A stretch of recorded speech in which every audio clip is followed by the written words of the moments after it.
After Konoa's Jurassic theme park ended in a disaster, and the dinosaurs took over the island, only to be disturbed by an artificial designed predator, things have calmed down again. It was time for the beginning of a new chapter. People were now debating on what would happen to the island. Some preferred if people left it alone and let nature take its course. Others wanted to rebuild the park. The word was out that new dinosaur species had been sighted, and rumors were spreading around that even new hybrid breakthroughs could be on the horizon. But the third option was chosen in the hopes to appease both parties. The next step would be for the people to build a safari park, where visitors could see the dinosaurs up close and personal from the comfort of their car, and at the same time give the dinosaurs the freedom and spacious needs that they desire. Building would start from the ground up again. A similar plan was created to the original park's entrance, with a long, broad lane which would house all the shops, restaurants, and merch booths. At the end would be the visitor center, a beautifully designed building which could be seen from any angle in the park. It was here where you could get information, put your bags in the locker, purchase tickets for special events like feeding time or an up-close and personal meet and greet with a small dinosaur like a baby Triceratops. The building was huge, and it was a massive undertaking of just building it.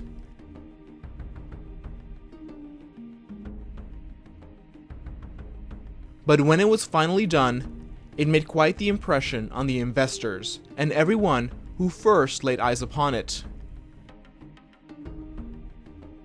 Next up, the shops and restaurants could be built. The layout towards the safari route's entrance had also been set in foundation. Once the first row of guest facilities were done, it reminded some of the happier times when Konoa's park first opened. The times before all the screaming and running, as Ian Malcolm would describe it.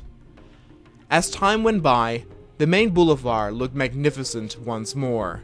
With the visitor center at the end, it was a beautiful, sprawling area catering to anyone's needs, whether they wanted a hot snack, a cold refreshing drink, or a toy or souvenir for remembrance.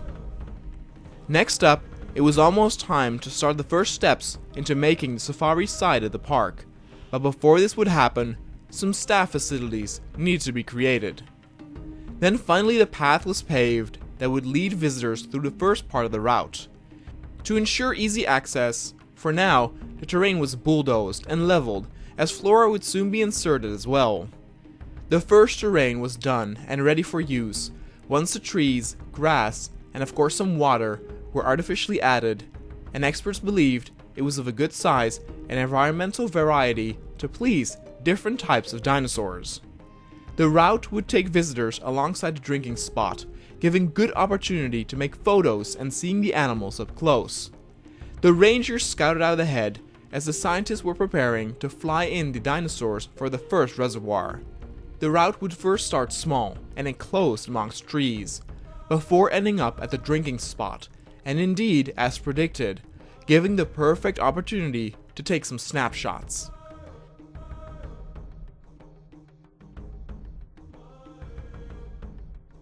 Since the safari route would go through different areas, build-up was important as well.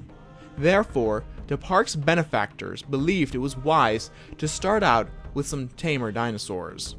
The guests would first be introduced with gentle herbivores in the form of the Edmontosaurus and Parasaurolophus. Though these creatures weren't necessarily the ones that were the most popular, partly because the Edmontosaurus' facial structures share some similarities with that of a duck, they were still of considerable size to impress the guests who first laid eyes upon them. They would also add a lot of both species to ensure that the initial introduction was always guaranteed.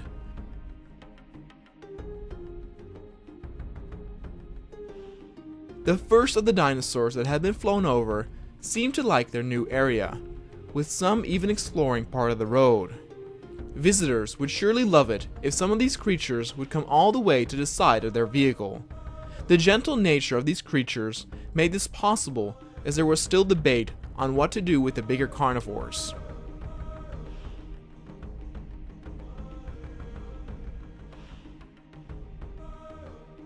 As more dinosaurs were still being flown over, the first of the animals liked their new environment so much that they felt comfortable sleeping as helicopters were still zipping overhead. This gave the people hope in that other dinosaur species would easily adapt as well. As more parasaurs were now being flown over, it became clear that the route had been planned perfectly. The dinosaurs were grazing and drinking near the road as hoped in perfect view. As the dinosaurs had the island to themselves for quite a while since the incident with the first park, color variation became more apparent with some species. As time went on, more staff was recruited, and some of them brought their friends and family who had the chance to be amongst the first to act as consumers of the many restaurants and shops. With the final parasaurs in place, it was time to call an end to the first part of the safari route. The rangers once again went around the terrain to test out how the experience would be for the guests. They indeed had a perfect view. A fun note was that the dinosaurs also used the small island that had been created, splitting up the small herd and spreading them over the terrain.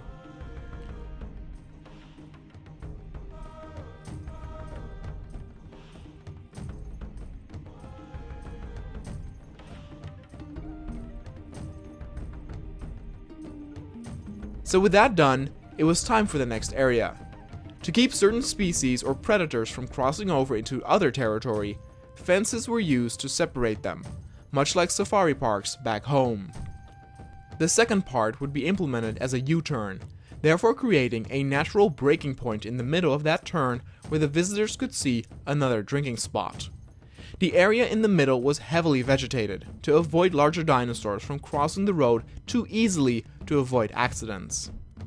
It was important to up the ante a little bit, but still keep some of the main attractions like the apex predators out of sight. Therefore, the large and long-necked Apatosaurus was chosen as the next main dinosaur. In this reserve, there would not be as many flown over as with the first one. These were larger creatures, meaning that space was more limited, though they had an even ground on field, forest, and a place to drink. Their immense size would make it to where they would be easy to spot even in the thickly forested area. But besides these massive herbivores, the park directors thought it would be nice to spice things up and present the visitor to the first predators on the island. But the predators would be small. They were known for their shy nature. The Dilophosaurus would be put in the same area, as predators this tiny would not mess around with their long-necked inmates. They were perfect to intermix without worrying about fighting each other, but due to their jittery personality, they would often hide in the vegetation for a long time.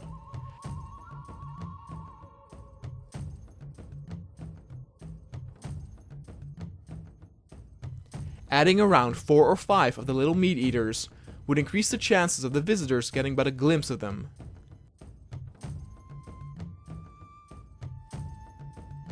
They were also small enough to where they could get up close to the visitor's vehicle without them fearing being attacked. Though of course, the visitors needed to abide by the rules. Signs were put everywhere that they needed to keep doors and windows shut. With this done, the rangers went in for another ride to check how the safari trail was doing.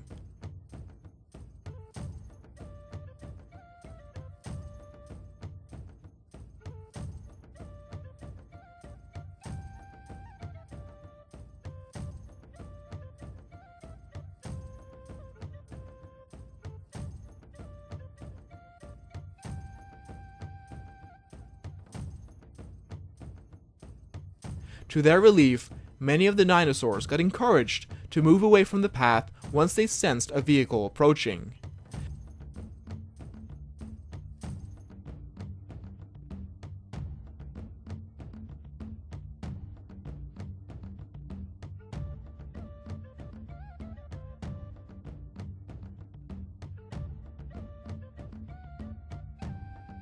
They did not showcase any aggressive behavior, and also in the next area, the rangers had a great view on the dinosaurs from their vehicle.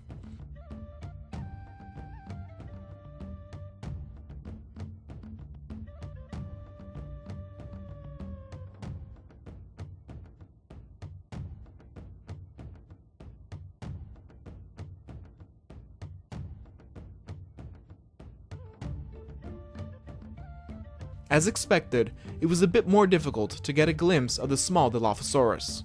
A few were spotted, and some even gave the rangers a good scare as they snuck up to the vehicle and made themselves known with a loud screech.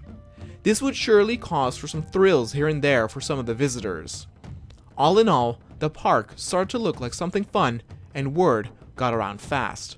More was to come to this Jurassic Safari Park. The latest project surrounding the dinosaurs was going very well. The new safari park's first written previews in magazines and online blogs were talking about a potential great experience to see the dinosaurs up close and personal. It would still take a long time to finish, and some people were questioning how they would handle larger predators, as one could only imagine what they would do to a little car. But for the next part, they would still resort to herbivores, this time of the smaller variety. This would be the runner's pen, including flocks of Gallimimus and co-species where they could freely run around the open terrain. To hint at their playful character, the road here would be made into a spiral pattern as well.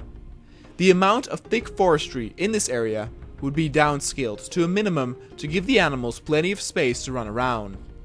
As the sun set, it became clear to some scientists and park rangers that more could be done with the park. With regular zoos, it was sometimes common to have certain animals be viewed during night times as well. A special night zoo, so to speak. Many believe this could also be done with the safari park, a night safari. Though some dinosaurs might be sleeping at that time, there were others who were more active during the night. It would give visitors the opportunity to see some of the dinosaurs in more rare occasions and see what they would be up to at this hour. Lights were installed around the entire safari route to illuminate the road for future visitors.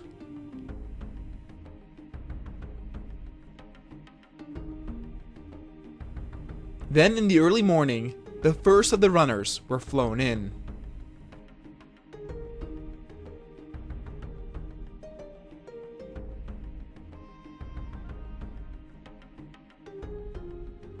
They began with the Stratomymus, the smallest of the three species that would be housed here. The good thing about these species were that they were very easy to please. As long as they had the company of their own, or others that were similar, they could thrive almost anywhere and in any environment.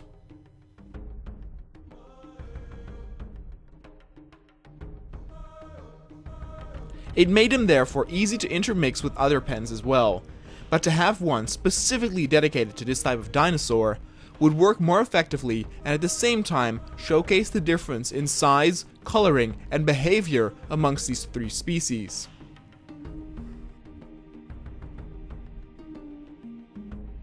Five Stratomymus had been transported to this location, and next up were the Gallimimus, the biggest of the three. Only 4 of these would be flown in, but that would be more than enough, as they could also intermingle with their smaller species, as they did not differ all that much. The Gallimimus were also easy to please, as long as they had space to run, and some had already acclimated to their new home, as they felt comfortable sleeping on the road that had been heated by the sun, as more dinosaurs were being flown in. The final of the 3 species was the Archaeornithomymus. Its color scheme was a little bit more flamboyant, with the shape of its head resembling more of a Stratomymus. This was the interspecies of the 3 that on first glance could be mistaken for one or the other. By having these 3 different types in one pen, their difference could be well seen. As the last of the dinosaurs were flown in, plans were already made for the next dinosaurs. The area in between the 3 safari zones was closed with fencing, and everyone agreed that a larger carnivore would need to be put here, as the openness of the runner zone would give a good view of this area housing a more dangerous beast. As people discussed what creature would be best suited for this, the rangers went on their usual trip again to see if the new zone catered to the visitors' needs of having a clear view of the dinosaurs. Though it was pretty clear from the get-go that the view would be good, since there was barely any trees, It was noticeable how most of the dinosaurs stayed at one side of the zone. Because of this, new feeders were put on the other side as well to lure them across the entire area. The first larger carnivore that was put in next to the runner zone would be the Carcharodontosaurus. Since many agree that its enclosure was too small for something like a Tyrannosaurus or a Spinosaurus, it was decided to have a smaller type be the first in sight. They also agreed that it was too early at this stage to showcase some of their main attractions that would be better suited later down the route. But though there was a good view from the perspective of the runner zone, the Carnotaur sometimes headed into the trees and hid from plain sight. Because the Carnotaur felt comfortable having another one of its species be close by, it was decided to put another one in there.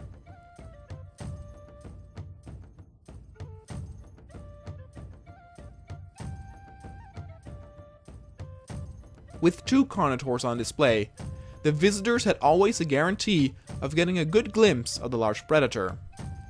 During the night, they also made quite the scary impression as their howling silhouettes marched over the plains.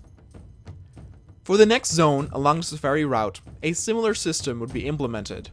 The area was cut in two, with the road arching along a separate pen that would hold another carnivore species of the larger variety.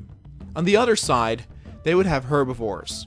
But after seeing the success of having smaller carnivores intermixed with larger herbivores, a repeat was requested. Over the past few weeks, never before seen dinosaurs have been spotted around the island.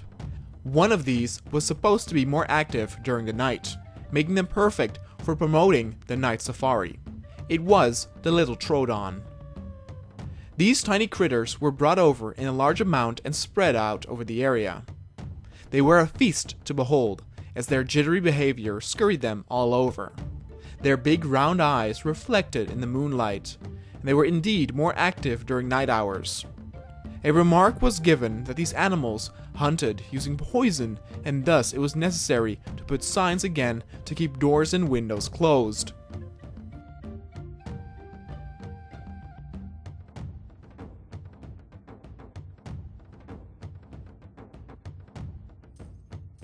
Due to their small size, they were difficult to spot in the tall grass. They were very social creatures, and everyone seemed to get along. But with all the reports piling up, one particular report was ignored about the origins of this creature, as it was never on any list to make back during the time of the theme park. It got buried beneath all of the other reports without anyone asking questions, which is something that could have avoided many a disaster to come. With the Troodons in place, it was time to mix them with larger herbivores to always assure visitors to get a glimpse of at least a dinosaur. The Troodons were very curious when they saw their big brethren being flown over, but for the moment, they seemed very accepting of them. As the Troodons were carnivores, it was made sure that they would have enough to eat and not attack one of their fellow inmates. 2 livestock feeders were placed, and 1 regular carnivore feeder was provided to ensure they would not grow hungry. But it did not take long before rangers raised the alarms, as some of the larger dinosaurs seemed panicked. They were not seen fighting with the Troodon, but footage from security cameras showcased some of the little critters to bite them in the leg.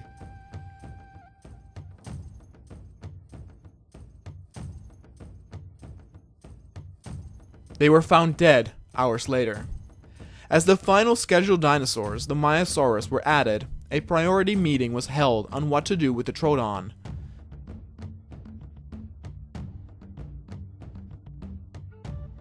The rangers went in for a final test trial today to see how the safari route was done as a whole during nighttime.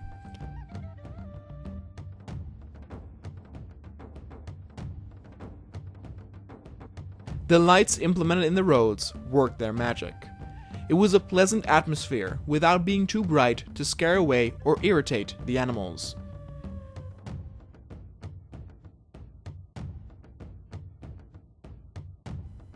You could of course not admire the dinosaurs' bright colors, but nevertheless it was very different and noteworthy from a day visit.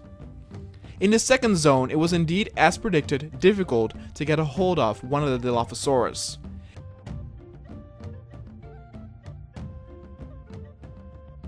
If they were spotted, chances were high that they would scatter before a good picture could be taken.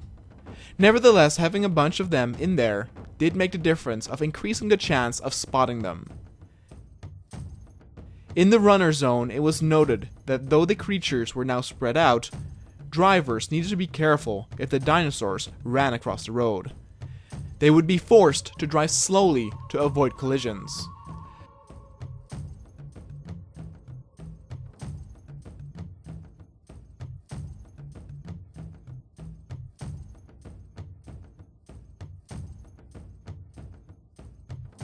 The zone still provided great photo opportunities for the Carnotaur nearby. In the final zone, it was indeed noted by the rangers that most of the herbivores looked agitated and scared. Multiple were found with poison bites in their legs. The Troodon were a lot more aggressive than first thought. It was decided to get rid of the herbivores, and they were still in discussion if the Troodon were able to live close to larger sauropods, much like they did with the Dilophosaurus. With the increase in zones and variety of dinosaurs, an increase in headaches and dilemmas was felt as well. And no one had even told them yet about the new hybrids that were being created for the park.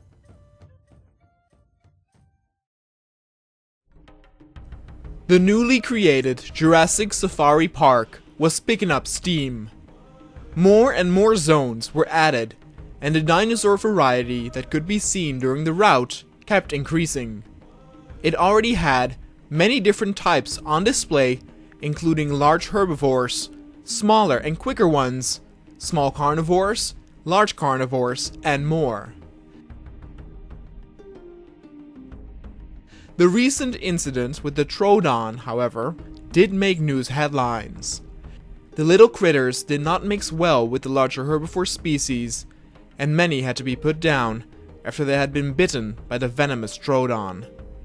Those who were still in good condition were moved to the first zone. A board meeting was held on what to do with the current Troodon, as the zone they were currently in was way too big for them to where the guests could not get a clear vision of the tiny dinosaur. It was decided that they would be moved to a new zone in the future, and that herbivores would replace them in the current one. Konoa would leave it to the audience to decide on what dinosaur species would get their new home in the current Troodon zone.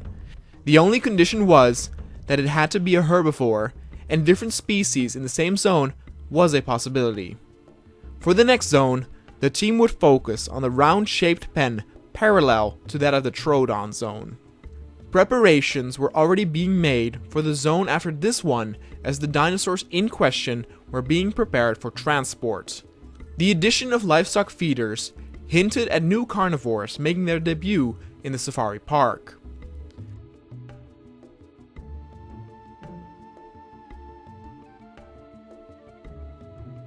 Multiple helicopters made their way towards the zone.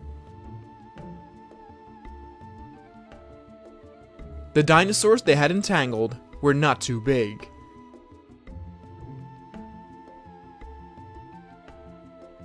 It turned out that this new area was the perfect size for a pack of raptors.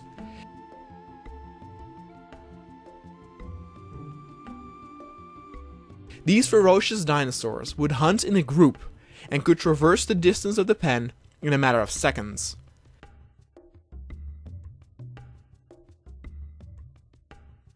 Their needs were relatively simple, as they did not require a lot of forested areas and instead would use the tall grass to their advantage when they hunted. Some rangers were a bit nervous if all four of the raptors would fit well into the group, but to their relief, an alpha was soon chosen and the others followed wherever she went.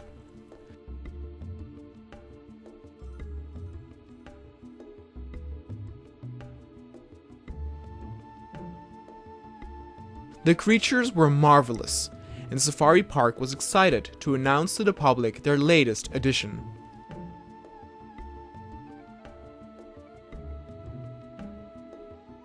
But soon it became clear that there was an issue. The raptors were so small that they were often not visible as they hid in the tall grass.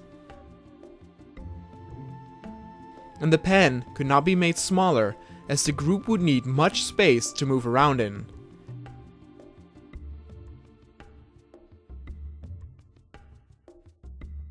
Either another dinosaur that was easier to see would need to be added, or the zone would need to be enterable for vehicles. A few rangers volunteered to drive their vehicle through the raptor den to see if it was safe for future visitors to do this as well.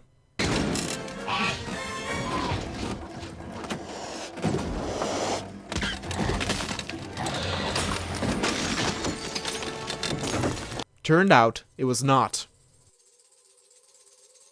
Because just the raptors alone would end up with the guests often not able to see them well, it was decided to add more dinosaurs.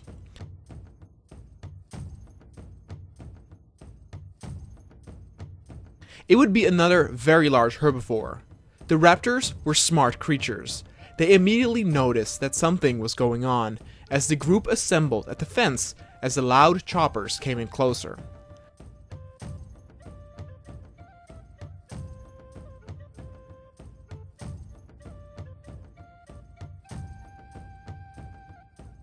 For this pen, the Carcharodontosaurus was chosen to live side by side with the raptors.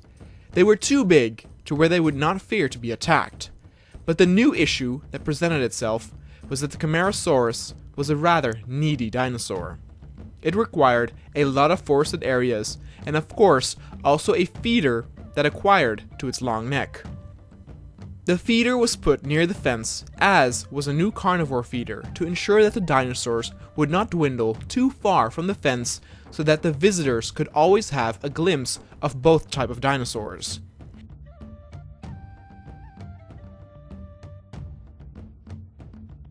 In the end, 3 Carcharodontosaurus were added to the zone and they seemed to feel at ease, even with the raptors scurrying beneath them.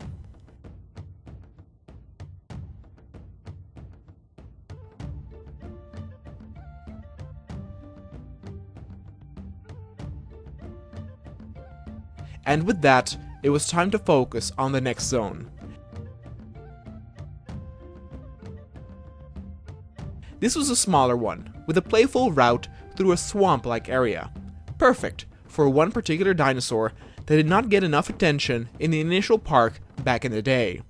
This zone would be home to a nice Baryonyx family, a male and a female.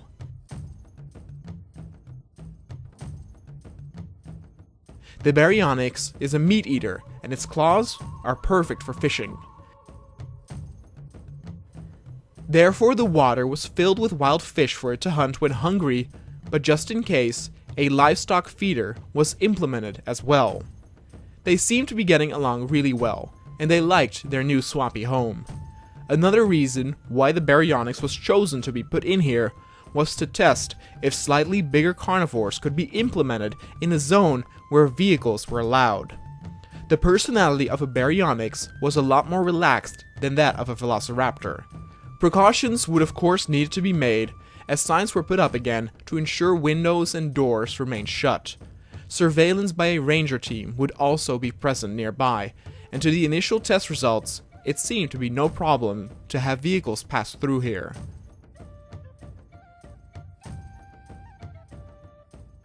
Some feared that there would still be people stupid enough to get out of their cars in this carnivore pen, just as some people were stupid enough to do this in regular safari parks.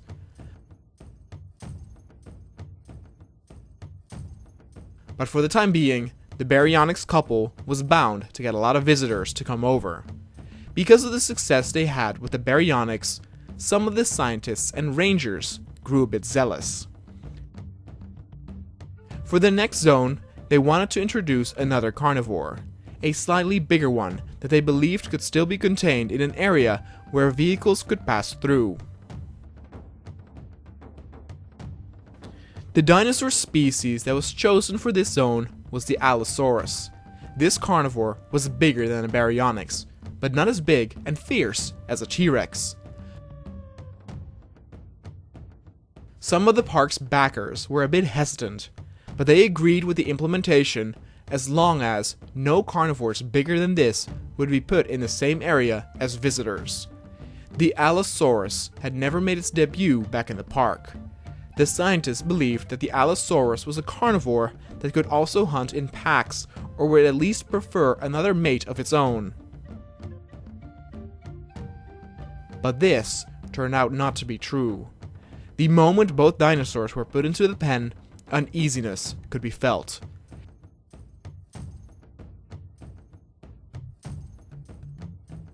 After the success of the Baryonyx couple, the rangers wanted to introduce another one to the visitors, but it seemed this would only end in tragedy.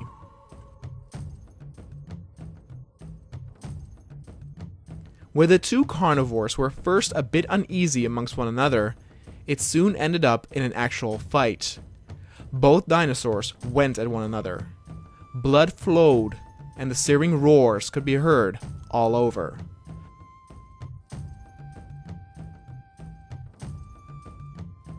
Though the battle was as serious as any, it did not end with one of them dying.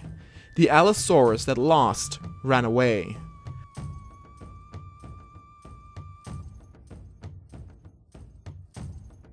This gave the rangers the chance to tranquilize the Allosaurus and retrieve it from the pen before it could be killed by the stronger one. It was therefore decided to hold the pen for only one Allosaurus, as its temperament seemed to become much more positive once it noticed that the other Allosaurus wasn't here anymore.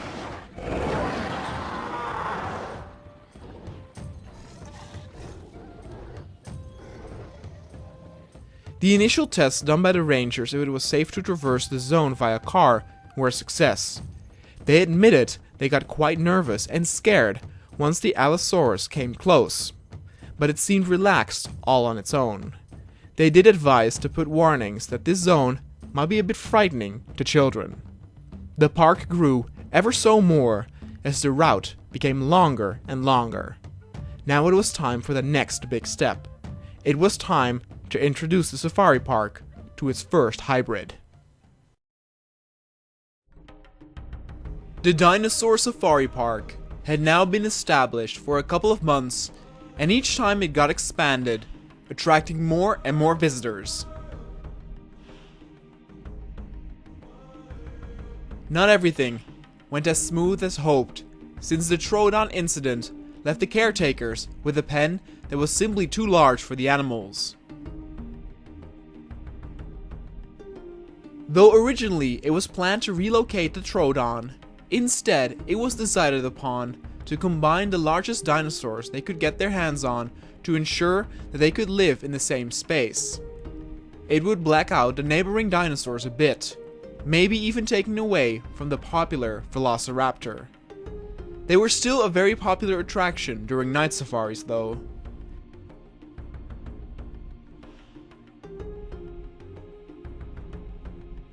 Since the pen of the Troodon was so large, having something like the Brachiosaurus would be perfect. They demanded a lot of space, and just a handful could already make the pen seem stocked. It would take a few days to get ready for transport, and in the meantime, the next zone after the Allosaurus was likewise being prepared. The Allosaurus zone, of course, had a bittersweet feeling to it after the unsuccessful pairing of the couple, as the park creators wanted to recreate the popularity of the Baryonyx couple.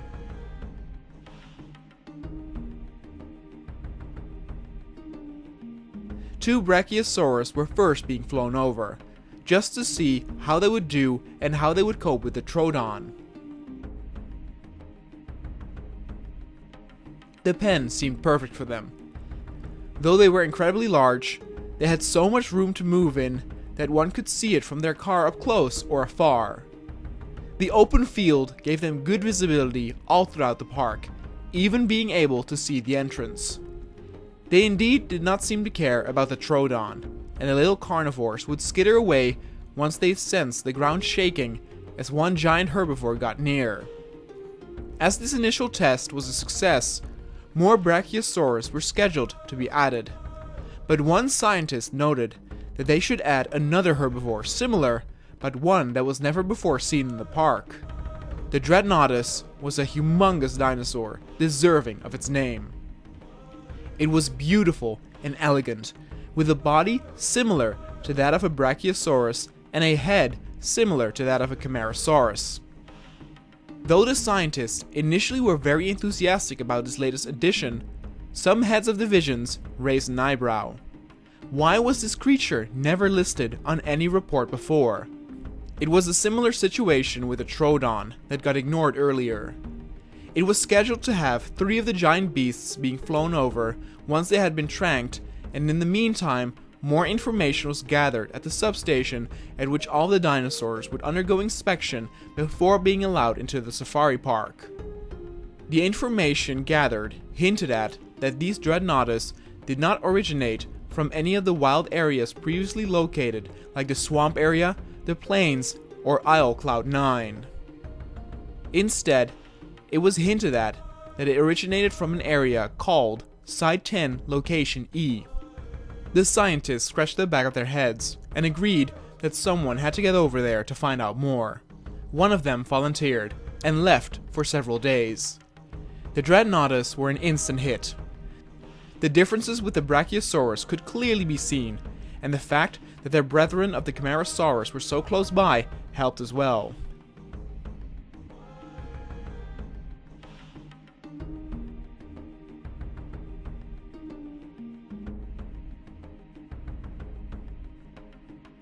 A thing that was interesting is that seemingly the dinosaurs prefer to walk along the paved road, making it a bit tricky for drivers to traverse, though at least they weren't very fast creatures. The warmth of the road by the sun probably felt pleasant as they walked over it. It did get the expected effect that the huge herbivores took the shine away from the raptors and definitely from the Camarasaurus right next to them.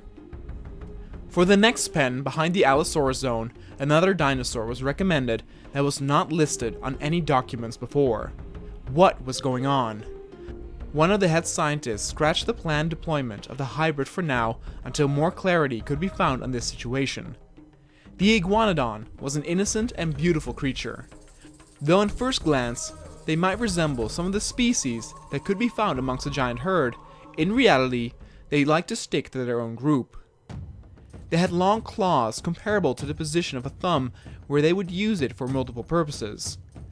The primary reason to have them was for protection, as they could really hurt any approaching predator, as they could easily stand on 2 legs and slash them at the neck. But other than that, it would be used to dig up dirt to eat insects or extract tree sap underneath tree bark.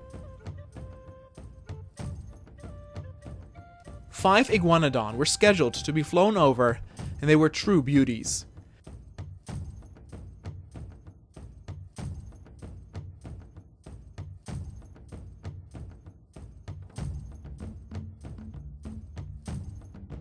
Since they relied so heavily on their group, it did not take long before an alpha was chosen and the drinking spot and eating spot were separated on purpose to ensure enough movement was going on throughout the zone.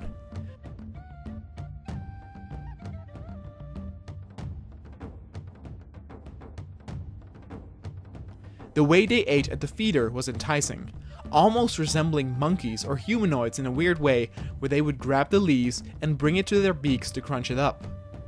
Feeding time for the Iguanodon became a popular attraction at the safari park.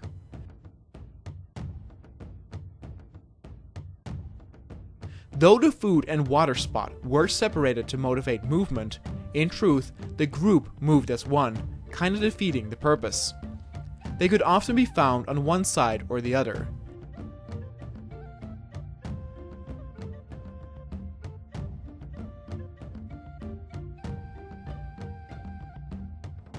And sometimes they would socialize on the road itself, creating rare opportunities for visitors to get a group shot of them up close.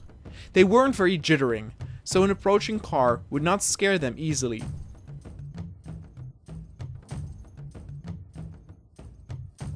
With the Iguanodon zone turning out into a popular site, it was time once again to introduce a new zone.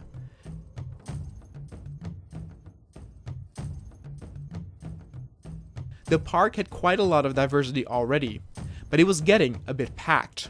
Not too many zones could still be built. This one was a fairly small one, with a U-turn, similar to that of the Allosaurus zone. To keep a motive going, it was requested by the higher-ups that a carnivore would be put here, and this time, one was recommended that could actually act as a couple. And once again, and by now not to the surprise of the head scientist anymore, it was a dinosaur not listed before. Something weird was going on at whatever Site 10 Location E was. For this zone, the Carcharodontosaurus was chosen. This meat-eater was quite big, and had a very scary looking face, as did it have scary and menacing looking spikes all over its body. But in reality, its personality and behavior was a lot more relaxed, though playful, compared to an Allosaurus. According to the rangers, they should be able to coexist within the same pen that visitors were allowed. The two dinosaurs were flown over, and as with the Iguanodon zone, they tried once again to motivate movement by separating eating zone and drinking zone. The two were fascinating to behold. Their snouts were really slim, with peeling eyes that combined with long teeth made it seem as if they had an evil gloom or smile about them.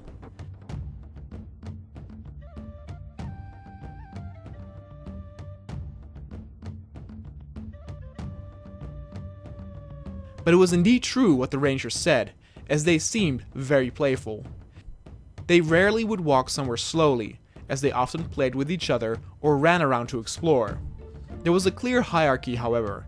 The alpha of the two did not play around, and when she was hungry, the other one better leave the feeding zone, as she demanded her peace and quiet.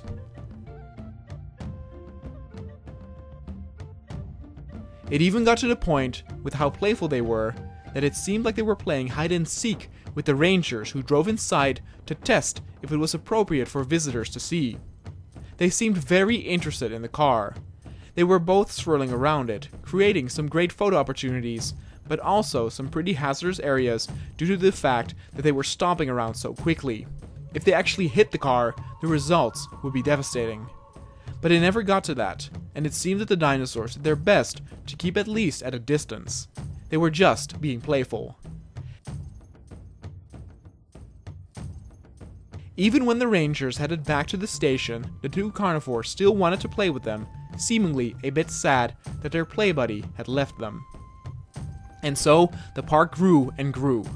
Not many more zones could be added, but when it would be finished, it would be a gorgeous park, attracting visitors from all over the globe. Many months had now passed, with the safari park coming close to being completed in terms of zones. There were a few hiccups here and there, with an increase in confusion among some scientists as dinosaurs were added that were nowhere listed.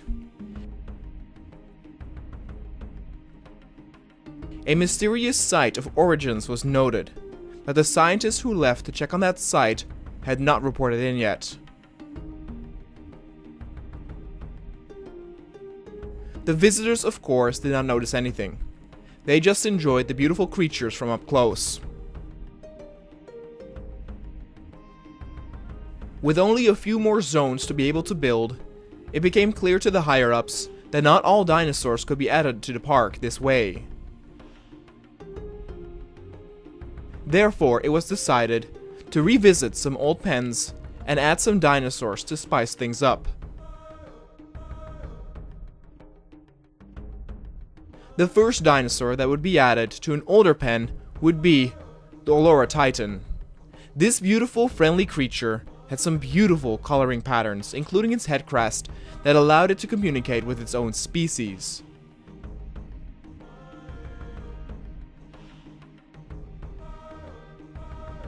These would be added to the first pen, though some were of the opinion that they should be added to the Iguanodon pen. Many felt they fitted in better with Parasaurs and the Edmontosaurus.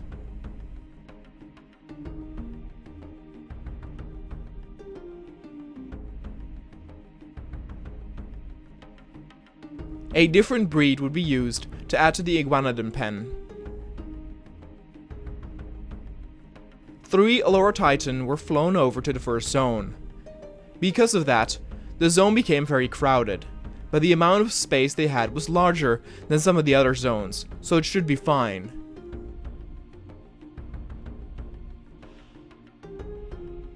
In the beginning, the Allura Titan were very shy, maybe a bit scared of their new environment and their new neighbors.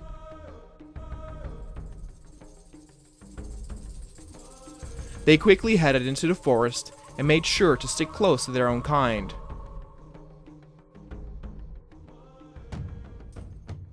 But as time progressed, they felt more at ease, and the other dinosaurs, like the parasaurs, did not seem to care, making them, in the end, come out of their shell.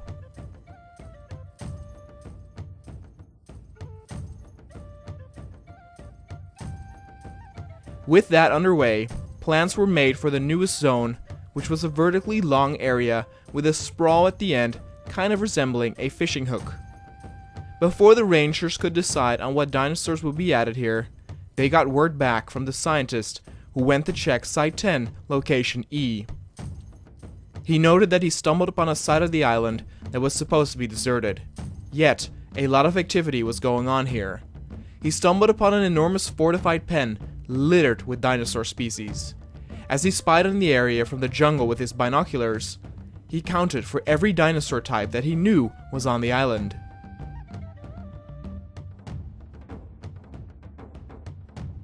The remarkable thing was that they all seemed to coexist with one another. Hybrids were even spotted as well. But there was more remarkable news. It seemed delicately crafted to where each species had exactly 2 creatures being represented within the pen.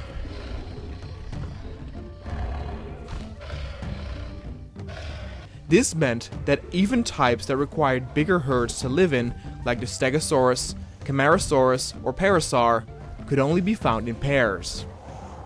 This counted for the carnivores too, for many of them prefer to hunt alone, but there were 2 T-Rexes, 2 Spinosaurus, 2 Allosaurus, 2 Giganotosaurus, etc. There were even 2 Indominus Rex, and the scientists were sure that these Indominus were not related to the younglings that they found on the island the year before. These were handcrafted and hidden away. Another thing to note was that with all these different types coexisting, no one seemed to attack one another.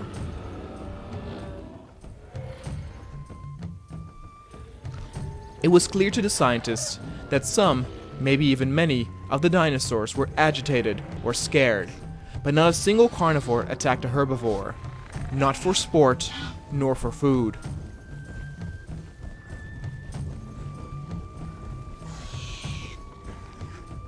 One could see the urge though. If a carnivore came close, even to sometimes one of their own, they tried to take a bite, but it seemed more innocent, and to some, even a playful bite. But the scientists could see they were irritated. It seemed like the dinosaurs had something administered that kept them under control. Either like the Indoraptor with the aiming device, or, maybe even more sinister, that it was genome related. Lastly, the scientists also noted that there were more sites where he was. He could see in the distance more pens, some more heavily fortified than others, but he did not have a chance to look at them yet. He notified everyone that he would take a look and report any further findings.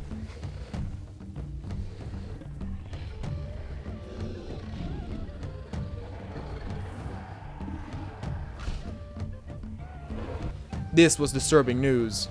Someone was creating and tampering with the dinosaurs behind everyone's back.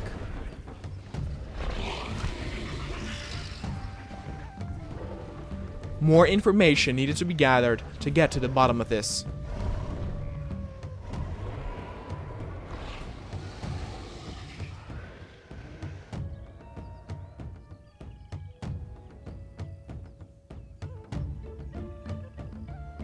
But others were impressed to find out that it was now possible to create carnivores that would not attack any other creature. They said it could benefit the safari too, as now visitors did not have to be afraid to be in the same pen as something like a Spinosaurus.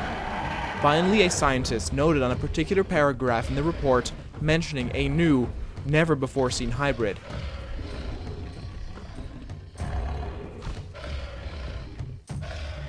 It was dubbed the Ankyloticus, and was, as the name suggested, a hybrid between a Diplodocus and Ankylosaurus. It was indeed the case that only a few days before, the Ankyloticus appeared on the list of available dinosaurs for the dinosaur park. Now we knew where it originated from. To keep things on the down low, the head scientists agreed to schedule it in for the safari park.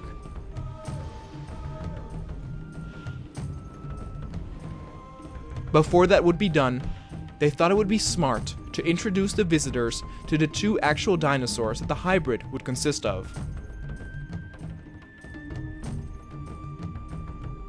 The new pen was big enough to give home to multiple long-necked dinosaurs accompanied by a smaller, prickly Ankylosaurus.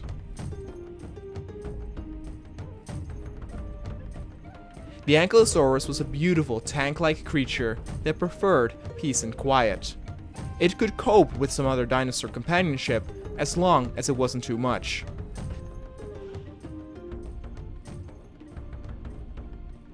Seeing as the Diplodocus were slow creatures, they would do little to startle the smaller herbivore.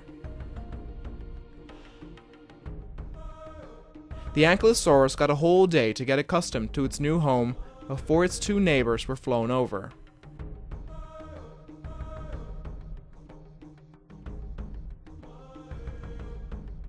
The smaller vertical area of the pen would provide the visitors with great up-close moments with the dinosaurs, as the end opened up more where the feeding place was of the Diplodocus. It arched right into an angle where all creatures had room to move.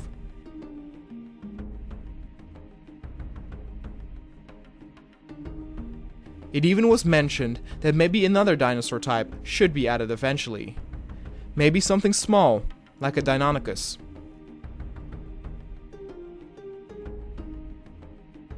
But for now, the concentration will be laid upon getting the new hybrid, Ankyloticus, to the safari park.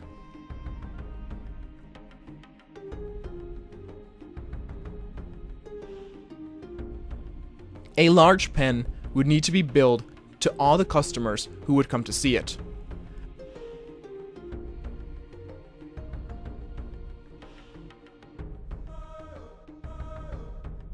Only a handful of pens could still be made, and with the weird things sighted at Site 10 Location E, trouble seemed looming on the horizon.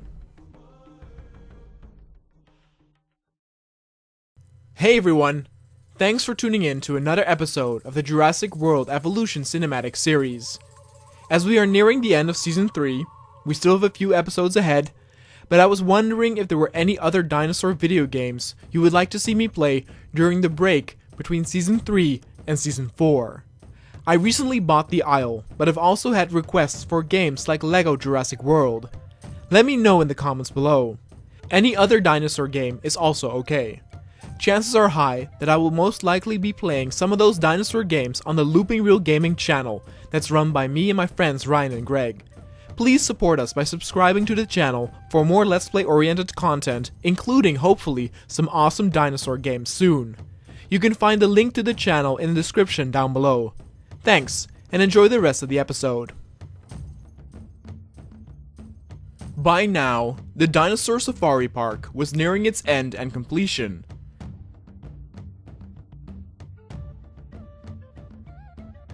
There wasn't that much room left for more pens to erect, but there were still dinosaurs to fly over, and with the realization that space was limited, several meetings were held to hoist over new species to existing areas. For now, the number one priority was the introduction of the first hybrid to the safari park. People still had the Indominus Rex and even the tragic fate of the Indoraptor freshly carved in their memories. But with the newly created Ankyloticus, new opportunities laid in wait. First and foremost, this hybrid was a herbivore, so there was less of a chance of something bad happening with it.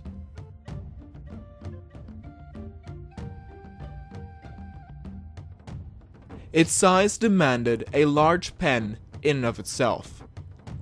It would fit right in after the vertically long route introducing the audience to the Diplodocus and the Ankylosaurus, the two dinosaurs that were initially used to create this new friendly monster.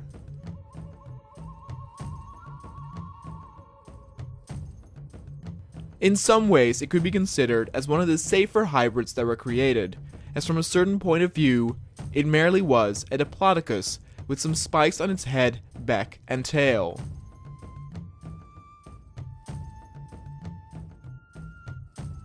And of course, it had the iconic ball-shaped end on its tail, similar to that of an Ankylosaurus, so that it could defend itself.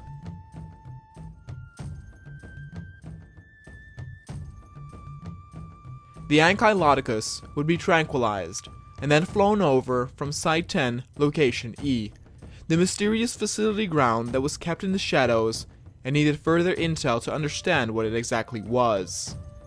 2 Ankyloticus will be transferred over, not necessarily to replicate a family, but to showcase multiple creations of the hybrid, something that previously had only been done with the Irex twins, of which one was not presented to the park itself.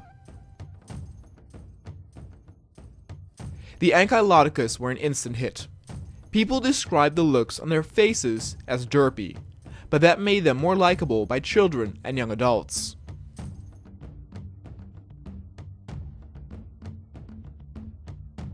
They were a bit slower than a regular Diplodocus, probably because of the added weight of the spikes and plating. With the new hybrids in place, some of the rangers felt it necessary again to head in and see if the attraction would work for its visitors. As they had not done this yet with the Ankylosaurus and Diplodocus pen, they shifted through this first.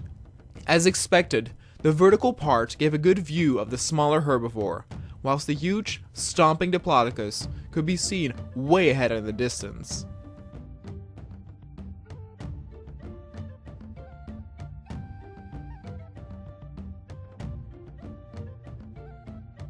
For the hybrids, the created pen was ideal. All trees and water were set at one side of the pen, meaning that the visitors would have a great view of both dinosaurs every second they found themselves on the road that curved through the pen.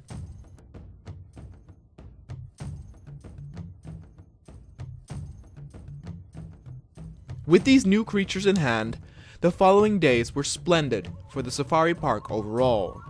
People believed there was room for maybe about 3 or 4 more pens, so they had to be very calculative with what species to assign here.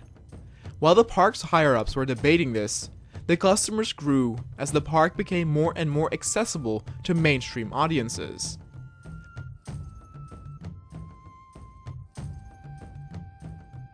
The park would officially not open until the entire route was complete, but there were plenty already who got first glance chances to experience the route up to this point.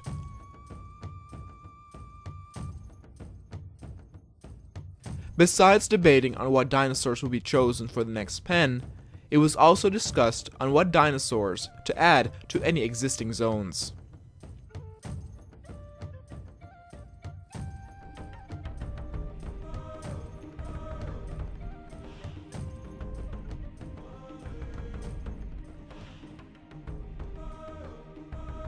Earlier it was mentioned that the Dinonychus would be a good addition to the Ankylosaurus and Diplodocus zone. You would then have creatures from every size type, and within this pen, the little critters had enough room to run around and do their shenanigans. 5 Dinonychus were flown in.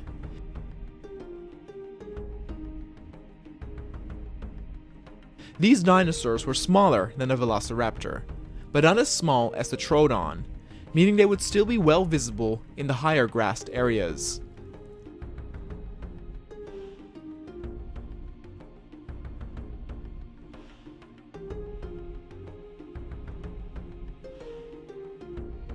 The ruckus caused by the choppers setting down the new additions made the Ankylosaurus a bit cranky for a while.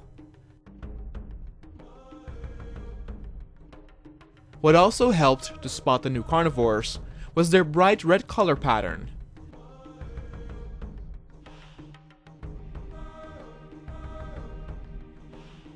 Their bodies were more stout, though timid, compared to a raptor, and they initially did not seem interested in any of their herbivore penmates.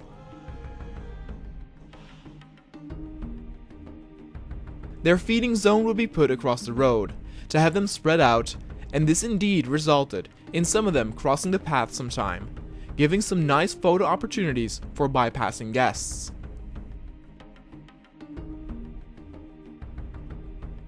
Now with the Dinonychus in their new home, it was finally time to look towards the next pen after the hybrid zone. For this, a broad stretched out piece of land was chosen with a body of water in the middle, leading over into the zone after that. This area would be home to multiple dinosaurs as well. There were many debates on what dinosaur type and species would fit this zone perfectly. Though the amount of space now grew limited, huge park attractions like the T-Rex or Spinosaurus had not been implemented yet. People were going back and forth on making it an exclusive herbivore or carnivore pen. By choosing herbivores, multiple species could be placed within a space, while others argued that with the recent discovery of the docile predators at Site 10, this would also be possible with carnivores, or if necessary, a mixed pen with herbivores. In the end, it was chosen to make this pen a zone for the Triceratops. It was this type that still was not represented within the entire park, but the same could also be said for something like the Stegosaurus. 2 Triceratops were being flown over with the plans to add another species to this particular zone. Those who demanded for a representation of the T-Rex got their wishes, as it was greenlit to turn the Allosaurus zone into a T-Rex family pen for 2 other dinosaurs.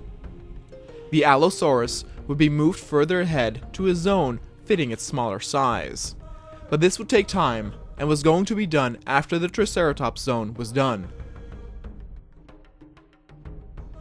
The Triceratops were beautiful and docile. They moved a bit sluggish with all that weight they had to carry, but they showed signs that they liked their new home. With the 2 creatures in its place, it was very clear that there was still a lot of room for multiple animals to be added. Though a separate Stegosaurus pen would be challenging considering the amount of space left, it was decided to add these to the Triceratops pen, making it a mixed zone. And then the message came through that the 2 T-Rexes had arrived from Site 10 Location E. They were apparently administered to be docile, though it did not specify how this was done. There had been no word from the scientists who headed towards the site and informed them of this finding there weeks ago. It had some scientists worried, though they had to keep things quiet. For now, things moved on as they always did.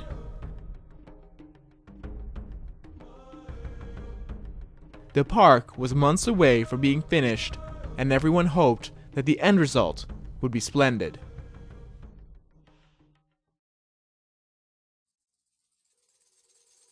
The safari park was now in its final stage of preparation, meaning that small adjustments to existing zones were made by flying over and exchanging different dinosaurs. A family of T-Rex had been flown over near the park for inspection. Their roars could be heard in the distance. Though they were modified and administered to be apparently docile, one could see that it made some of the other dinosaurs very nervous. They could sense that an apex was close by.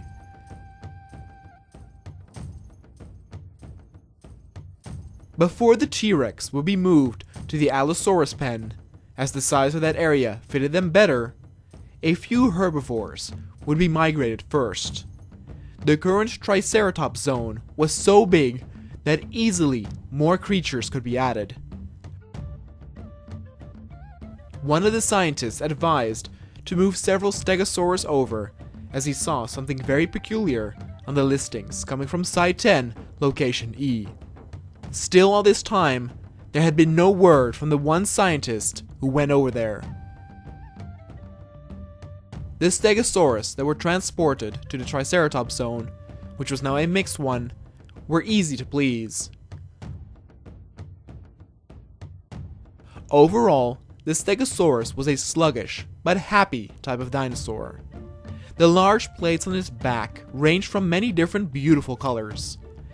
Though the plating served multiple functions, it was partly used for the mating process to impress a potential mate.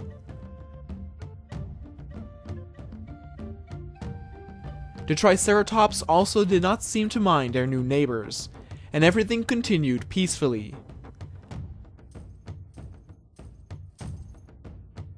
Then in the following week, the transport of the T-Rex couple would take place. But one particular head ranger had an insane idea that he quickly found support for. Since they had proven in the past with the docile carnivores that they would not attack cars, would it also be possible to let carnivores loose in environments with pedestrians without anyone in actual danger? Though many agreed that this could be potentially a brilliant attraction, giving photo opportunities or even chances to pet the predators, some argued that this would need to be tested with smaller carnivores first.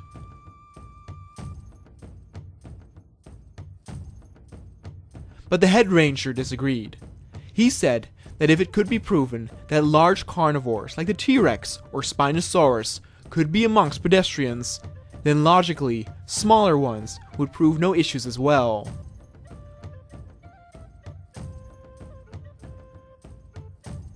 One of the T-Rex were put right outside the cage at the staff facility area.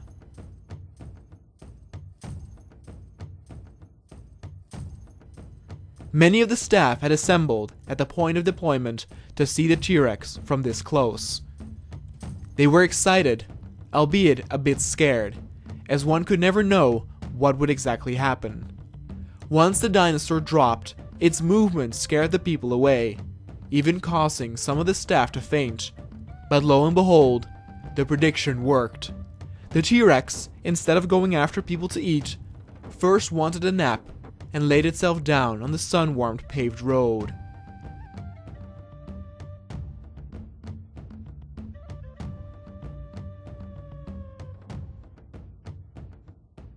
Once it woke up, it headed over to a public area.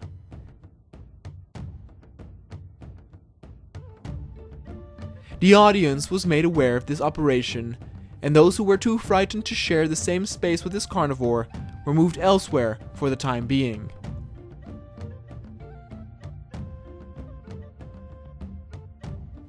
Everyone kept a safe distance, but the T-Rex never showed any aggressiveness to a human being. It almost seemed to not acknowledge them. This was a fascinating discovery, and one that surely would make the park millions of dollars, as people could now come up and close with even the predators. The one security risk that they did have to think about was that people needed to stay clear of the dinosaur stomping feet to avoid getting crushed. If it would get startled and run in a frantic panic, the consequences could still be very bad.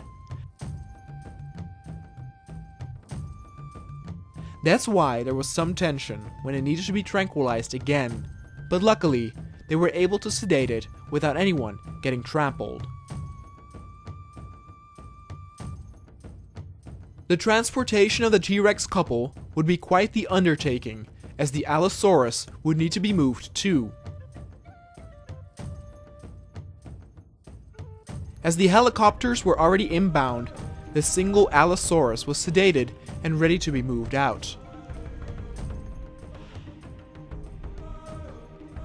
There had been some debates on what the perfect location was.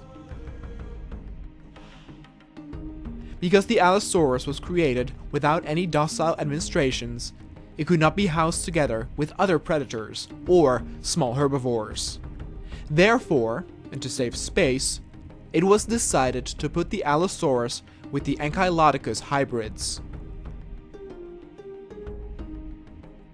The herbivores were too big for the Allosaurus to attack, which meant that the piece would be kept in its new home.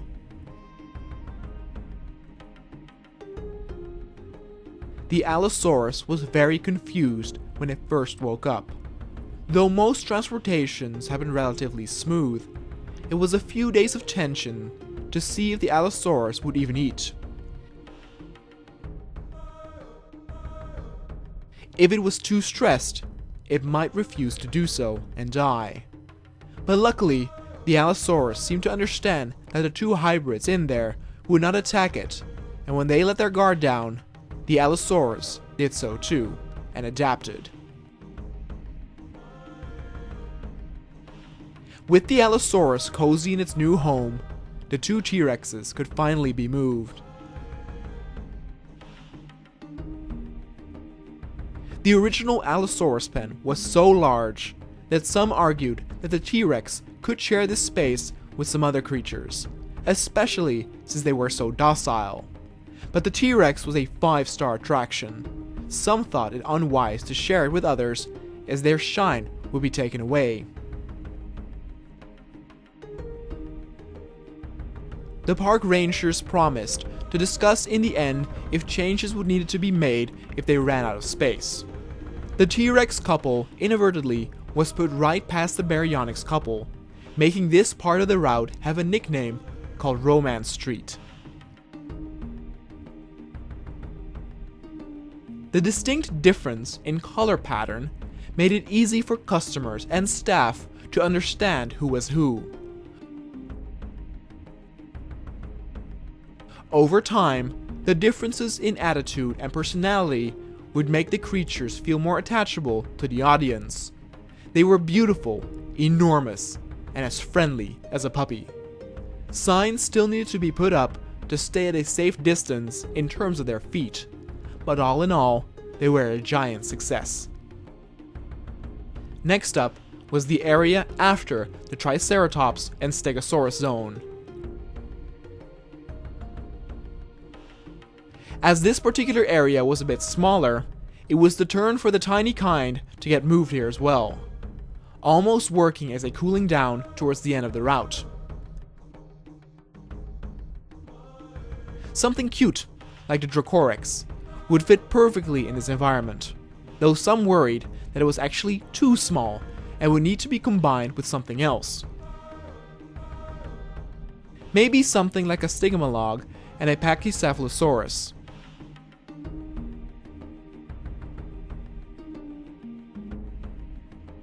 But before the head staff could decide on what exactly the further span would be made up of, word got out that a new hybrid was signaled for transportation.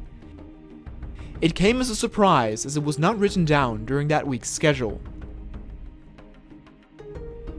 It turned out that there were early signs on the documents that were sent from Site 10, Location E, about a hybrid that existed from Stegosaurus and Triceratops DNA. This explained why the scientists opted for this combination in the park. The so-called Stegoceratops was on its way and would need to receive housing within the safari park. Where the Ankyloticus hybrid was very subtle, this creature was anything but. It made some people worried about what other hybrids the minds at Site 10 could come up with.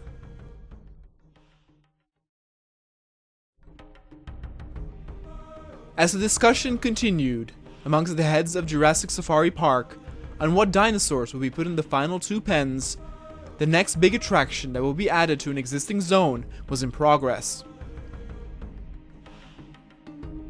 It was another hybrid, enlisted once more from Site 10, Location E.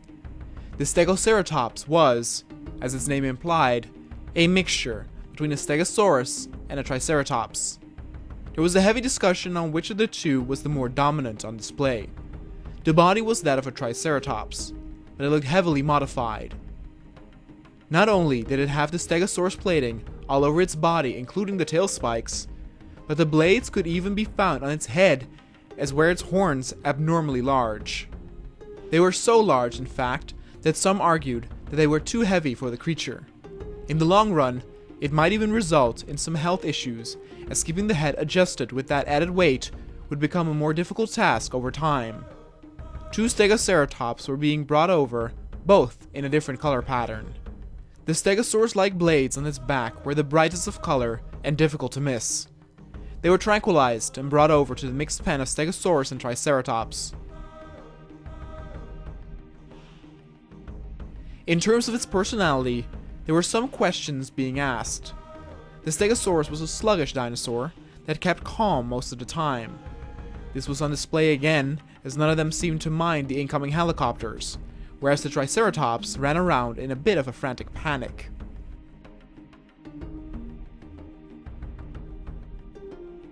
Personality-wise, it seemed to be a bit of a mix as well.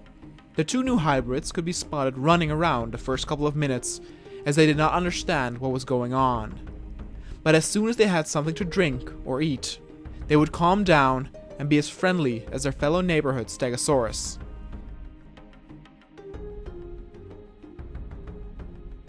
Even the other Triceratops, who were a little bit more antsy than the Stegos, eventually warmed up to them, not being afraid of eating around them at the same time.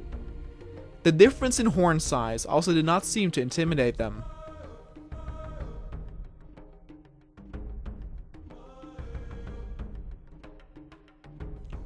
The Stegoceratops, in a way, was very well protected.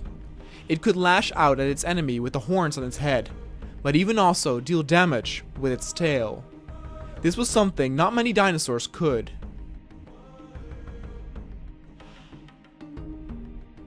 Despite the Stegoceratops making a relatively calm impression, the moment that the Rangers headed in there, the sound of the engine did seem to startle them a little bit.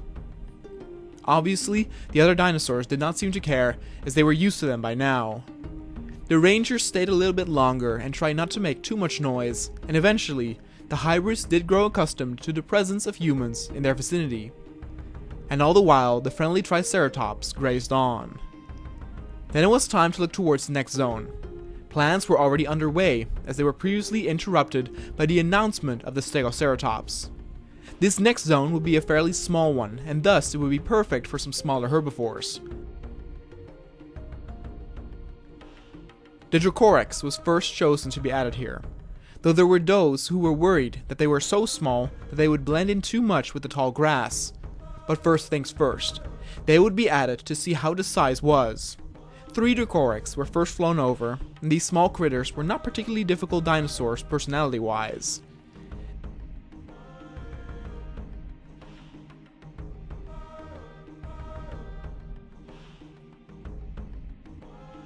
They were very keen on being with their fellow species though, and since that demand was met, they easily accepted their new home.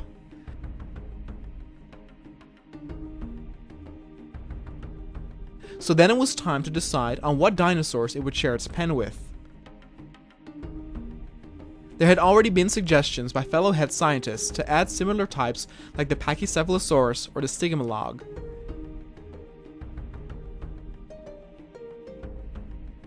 The Pachys were, unlike the Dracorex, a bit more agitated, and everyone agreed that 2 would be enough as to not encourage them to be the dominant species within the zone.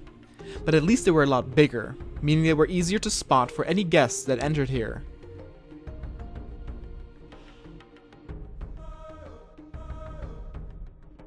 The visitors were also asked not to get too close to any of the Pachys, as their ramming power could dent a car quite easily.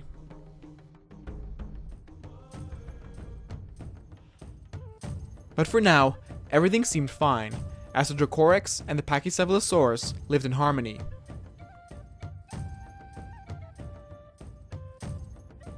Then lastly, there was one more type of dinosaurs to complete the set. The Stygimolog was almost as a mix of the Dracorex and the Pachy by itself.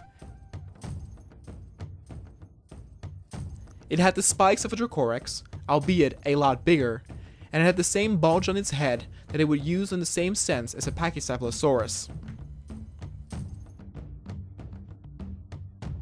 These two were fairly easily agitated. Part of this came through the constant battles males would have over dominance. More so than other species did they have duels to decide a leader for the pack. 3 were chosen to be sent over to the zone. They were bigger than a Dracorex, but smaller than the Pachy. They did blend into the tall grass as well, with their tall spikes popping out. Their color scheme was a little brighter, making them a fan favorite amongst visitors. The initial run made by the rangers did pose some interesting scenarios. Some of the small dinosaurs could be seen crossing the road, making for nice and unique opportunities.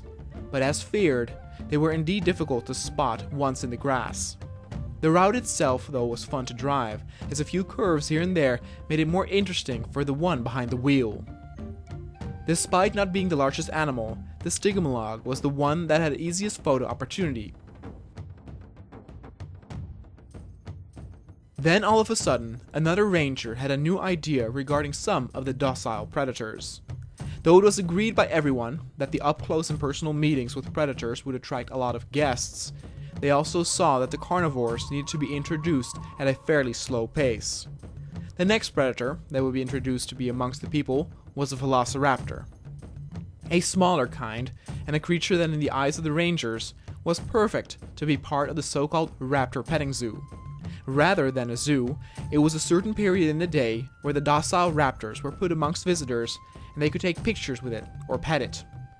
The petting initially was created from inspiration formed after some of the scientists had watched a video of some of these dinosaurs from an early age. They seemed almost friendly and allowed humans to touch them.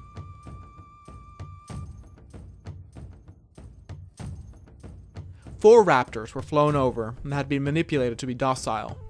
They were lifted in the main street where many customers waited anxiously, but it turned out that the initial T-Rex test was a lot more successful. The raptors, even though docile, made a very scary impression on the guests with their twitching movements and loud screeches. Even though there were no signs of aggressiveness, it did not invite any of the guests to come closer. Some even ran, creating a bit of confusion even for the raptor that had its instincts suppressed. Because the raptor was also a lot smaller, it was easier to lose in the park. Rather than the T-Rex that stayed out in the open, the raptor soon headed towards the nearest bushes for some shade and protection. It was clear that were they to try this experiment again, that some rangers needed to be present to keep them within the selected area. Even once the raptors headed back towards a more crowded area and fall asleep there, no one dared to get close. The rangers promised that they were as docile as a puppy, but in the end, no one wanted anything to do with it. There were some overseas who expressed interest in something like this, and the safari park said that maybe in the future they would try something like this again. A dinosaur like a T-Rex is so big that no one can come close for safety reasons. Photo opportunities would be made from a safe distance, though closer than at a regular zoo. But with the raptors, it was a different story, as they were so tiny that one had to get really close to get some nice shots, and no one was willing to do that.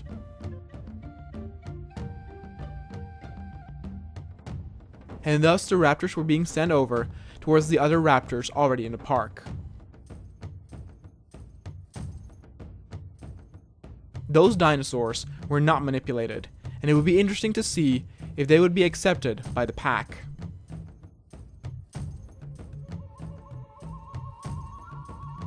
With that out of the way, the park headlines quickly tried to move away from the failed raptor experiment. And thus, the next introduction would need to be something that struck awe again in the visitors' eyes. Something big. Something like the mighty Spinosaurus.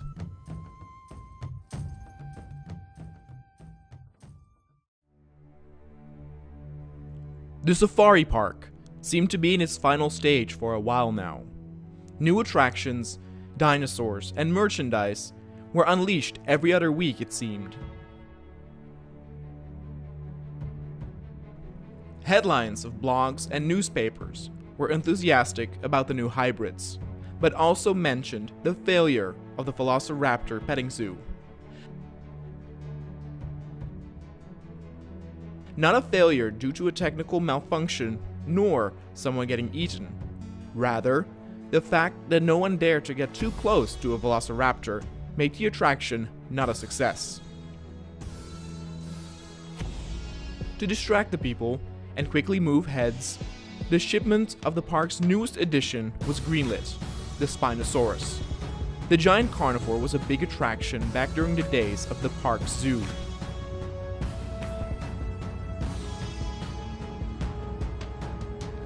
Its imposing fin could already be seen looming above the fence at the interstop before being transferred to the safari route.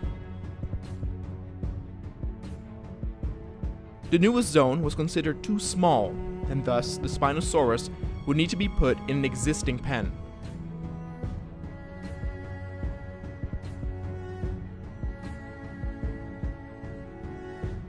It was decided to put the giant together with the Carcharodontosaurus couple. This way, the Spinosaurus could shine in all its greatness, yet the playful penmates would not lose their own shine since they would be hard to miss along the U-shaped route.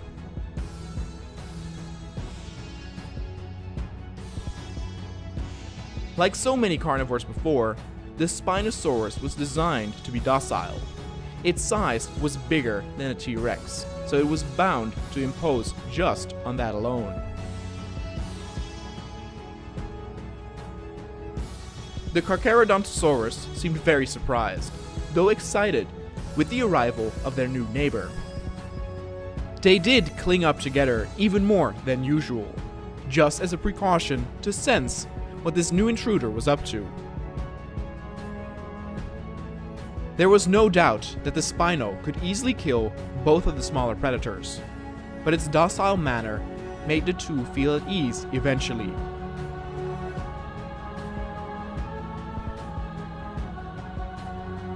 Though the Spinosaurus was indeed docile, it hurried after the car with the rangers when they performed their initial test run. At first glance, there was panic amongst the rangers. The Spino roared and came so close that they assumed defensive measures. But maybe it was just playful or excited that the car came in, as the Spinosaurus did not stop yelling all throughout. It made the rangers scratch their head a bit, and they wondered if signs should be put up for visitors to drive slowly.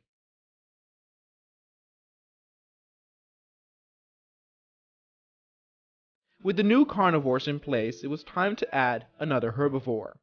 This time, something would need to be set right. With the first launch of the Troodon pen, a significant incident occurred where the paired-up plant eaters were attacked by the little critters. Thus, many of them were lost, including the peaceful Myosaurus.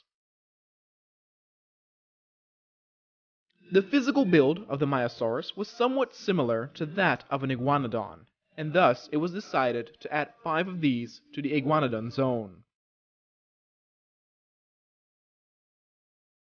The Myosaurus that would be added had a larger variety in color patterns,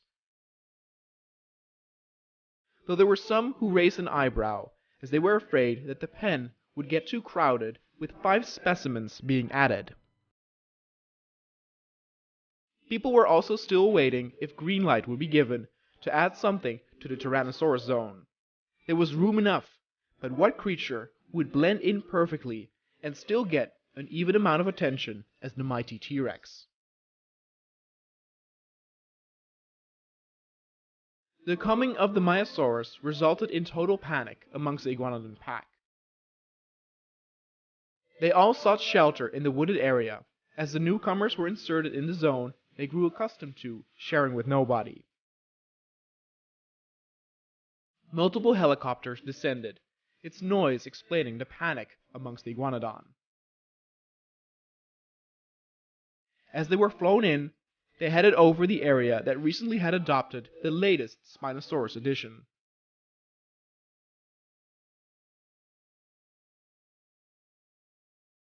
The Mayas were thirsty after their flight and immediately headed towards the nearest drinking spot.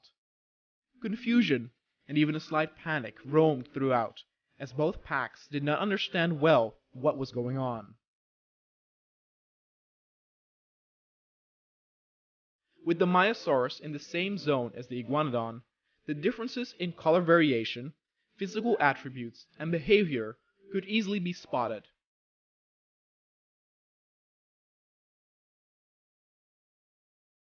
Though the Myosaurus would also bunch up together, they would not move as one like the Iguanodon pack did. It was interesting to note, as the Myosaurus was less capable of protecting itself compared to their Iguanodon counterpart.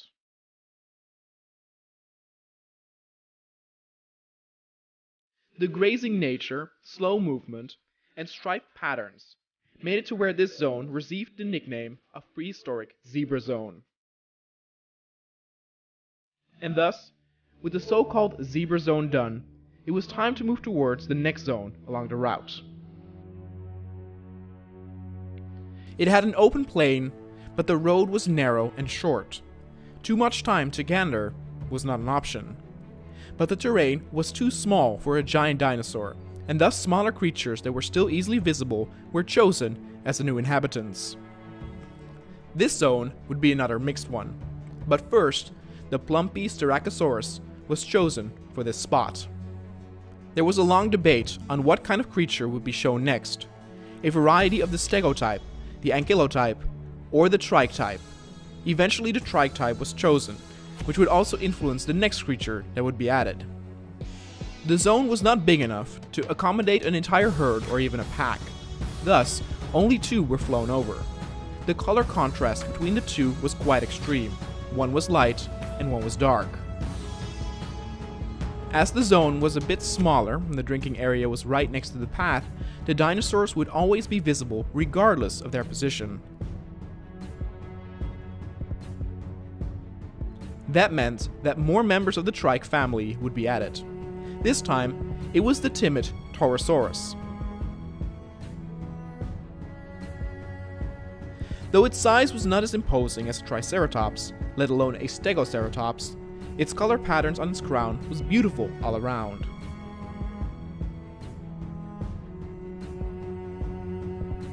Instead of 2, 3 were added, to showcase the great variety in patterns and color that could be enjoyed. They were moved on a sunny day with perfect wind conditions. This did not matter that much though, as the inter-deployment area was not too far off from the latest zone. From the air, it was well visible how little space there was left for the last remaining zones that would be built.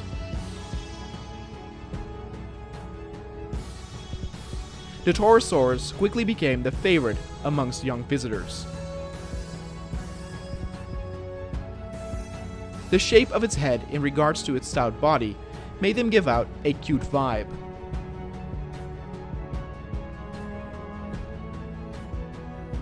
They quickly recognized the Velociraptor as a similar type of dinosaur and could easily live amongst each other.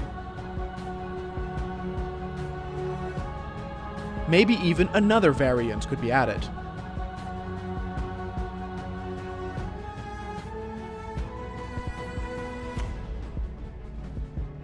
But then news came in of a new hybrid passing through. It was the latest creature coming from this mysterious site. This time, it would be a smaller variant known as a Spinal Raptor. The name, like with most hybrids, said it all. It was a hybrid between a Spinosaurus and a raptor. Therefore, it was the smallest hybrid yet. The scientists who represented the deployment promised that these creatures were given the same docile manipulation as all carnivores that came before. Therefore, they insisted to relaunch a campaign of a Velociraptor petting zoo, but instead have the new hybrid be the attraction. Though some might still be scared to get close, the curiosity to get up close and personal with one of these would be enough to at least persuade some. But little did the park rangers know that having these creatures in the park would lead to disaster. Hey everyone! Before we start today's episode, I would like to remind you that I recently started a gaming review channel. It is a pretty relaxed channel where I do a review maybe 3 or 4 times a month of both old and new games. You guys can also request games to be reviewed, and I've already got a review up of some dinosaur games as well. You can find the link to the Konoa Reviews channel in the description down below. If you like what you see and you wish to support me, then please consider subscribing to the Konoa Reviews channel. Thanks a bunch, and enjoy the rest of the episode. With the safari park getting bulkier and bulkier, it meant that space had been running out for quite a time. News had arrived of new hybrids being shipped from Site 10, Location E. This time, they were Spinal Raptors. And with the new majestic hybrids seeing the day of light, some of the park higher-ups vowed for another event where visitors could come up close and personal with the Spinal Raptor in the sense of the failed raptor petting zoo. The idea would be that these new hybrids were so interesting that they would pique customers' curiosity over their fear. But a lot of paperwork had to be done to get this to work, and in the meantime, more dinosaurs were intermixed in already existing pens. The second zone had large and small-scale dinosaurs, but nothing in between.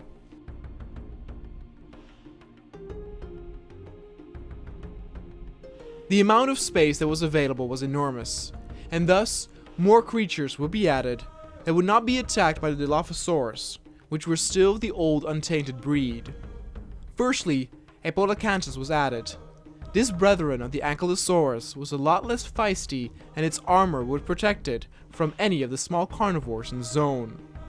By having medium-sized dinosaurs, it would also be easier for customers to get a good glimpse of the reptiles. Then next, a Nodosaurus was added also. Though both dinosaurs could perfectly function on their own, the rangers believed it best to pair these two up in the zone as to comfort them for having one of their own amongst the other types of animals.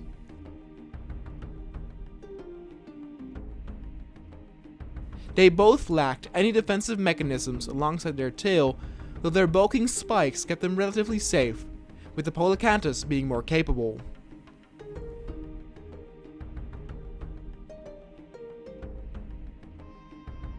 The two herbivores were being transported to the second zone, which sprawled a massive landmass.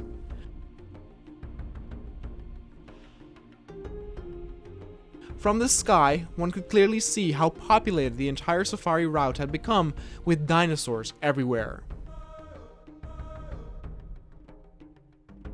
The completion of the park was truly close.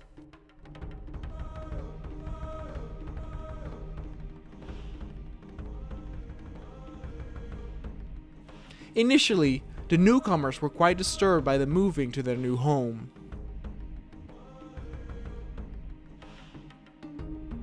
As mentioned before, these two were not as feisty as an Ankylosaurus, but they could still be considered short-tempered. All these new senses made them in a state of panic, but soon calmed down when they realized that the sauropods did not pose any threat.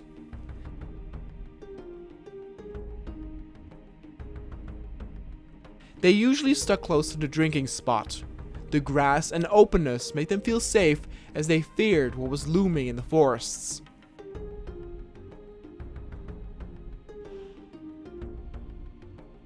They did indeed stay close together, confirming that having a likewise friend did calm them down and reassured them.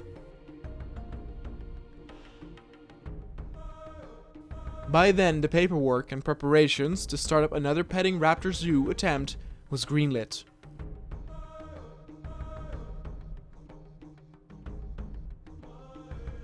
Word got out on the street, and people indeed seemed interested despite the failed scenario before.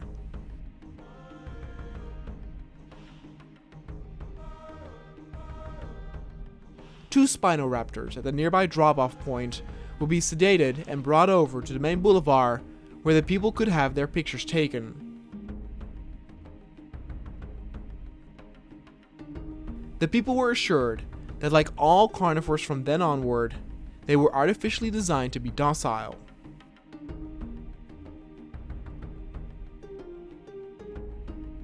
A lot of people had assembled at the place where they're being taken. Some of the staff came to watch too, as indeed more interest was shown by the public. If the first few people would be able to get close and show that it's fine, then the rest would follow. The Spinal Raptors were much bigger than a regular raptor, and the initial reaction was once again to keep their distance. The usual occurred with people fainting seeing the dinosaurs this close, but also some who got hit by its tail, though not on purpose.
Big, and could easily be lost in vegetation or around the alleyways. What's more is that at a certain point they split up, meaning that the park security had to divide their personnel too.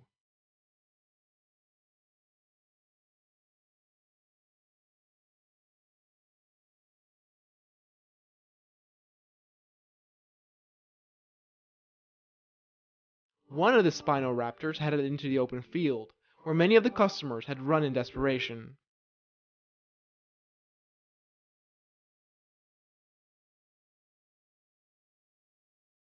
They seemed like easy prey here, but for now, the hybrid was taking a bit of a rest, as it had exhausted itself by using so much energy to take multiple people down.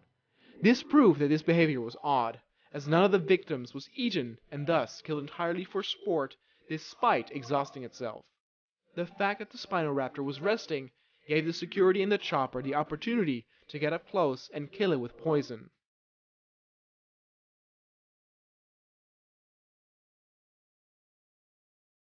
They had to be taken out as quickly as possible. The other Spinal Raptor had made its way to the safari's route zone and had bitten its way through the fences.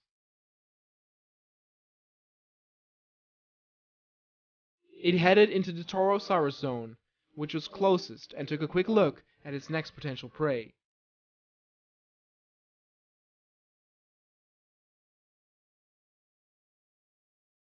The other Spinal Raptor in the field had woken up and tried to flee in the nearby forest, but before the park security would lose it, they managed to take it down for good. This, however, meant that they could not lay eyes upon the other raptor, which had started its confrontation with other dinosaurs in the safari park. The small herbivore stood no chance. The Spinal Raptor was agile and very lethal. Once again, it did not touch any of the bodies it had dropped. More security headed on over to the zone, as it was now also vital to keep any panicking herbivores from escaping and trampling guests. In the meantime, the Spinal Raptor even sought the confrontation with some of the Torosaurus after killing multiple Stegoceratops. The result was of course more herbivores succumbing to the claws and teeth of the hybrid. Finally, the Spinal Raptor lost interest in the zone where it was at now, but already saw the next location it wanted to go to. The nearby Stegosaurus and Triceratops mixed pen was where it was headed to next. Once again, it destroyed a new fence and headed on through, creating more panic amongst the security to keep all herbivores in check to prevent any from escaping. The Spinal Raptor sought new fights in the zone where it was now, and it found one in the form of the other hybrid, the Stegoceratops. The two giants went at each other's throats. Blood was drawn on both sides. But what came as a miracle to the park's security resulted in the Spinosaurus putting too much food in its own platter. The Stegosaurus proved to be more than it could bear, and in an attempt to jump on it for a kill, the Spinoraptor got gored by one of its horns and died on the spot. The park was saved from further devastation by one of its dinosaurs once again. In the weeks after, that part of the park would need repairing and redeployment of dinosaurs. As the park's lawyers figured out all the legal stuff regarding victims and their families, the fences were erected once more. The Styracosaurus zone had suffered the heaviest damage, and to make up for things, it was decided to add another Trike type to that pen for variation. This time, the mighty Sinoceratops would be added to increase the flavor of the park overall.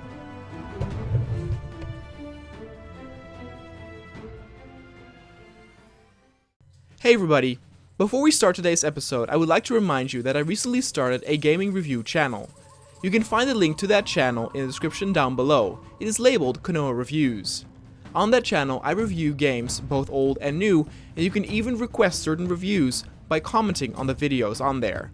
Please check it out, and if you like what you see, please consider subscribing and supporting me on that channel. Thanks, and enjoy the rest of the episode. The Safari Park had just experienced its first real public disaster a few weeks ago. The Spinal Raptor incident became world news, but people of course knew of the risks, so no further steps were taken to bring this to court. It did leave the Torosaurus and Styracosaurus pen damaged, and multiple dinosaurs killed.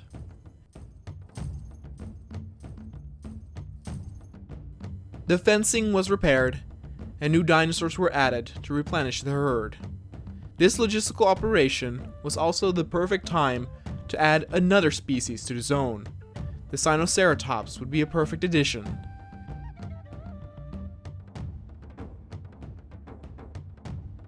Though space was running out, meaning that not too many animals could be added, it was a taste of luck that the Sinoceratops could operate well on its own as in a herd. The beast was a lot sturdier than its zone's mates, and would fit right in, maybe even being given the position of herd leader by the rest. The Sinoceratops was sedated and moved.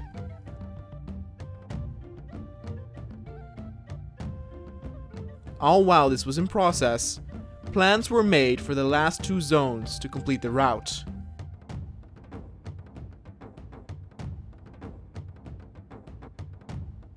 The Sinoceratops was easily integrated in the Trike-type herd. It was astounding to see how easily these creatures could adapt. They were a lot easier to deal with than the Stego variations.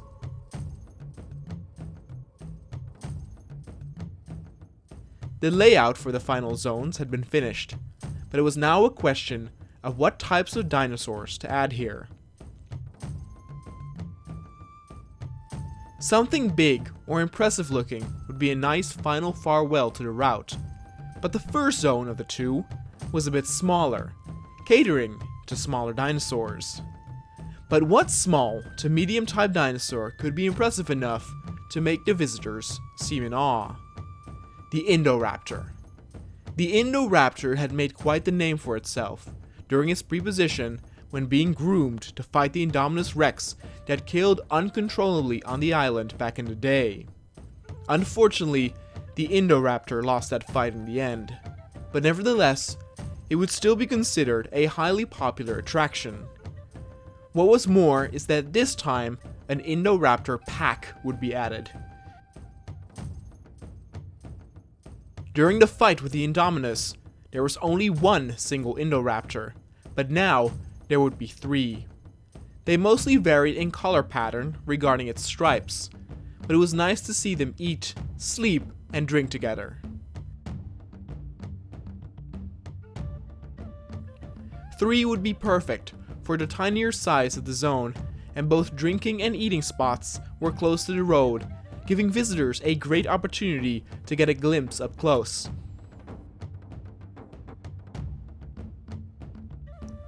It would give a good view of their athletic build, adept at running and catching its prey. Of course, this time too, they were administered to be docile, meaning that the visitors had nothing to fear.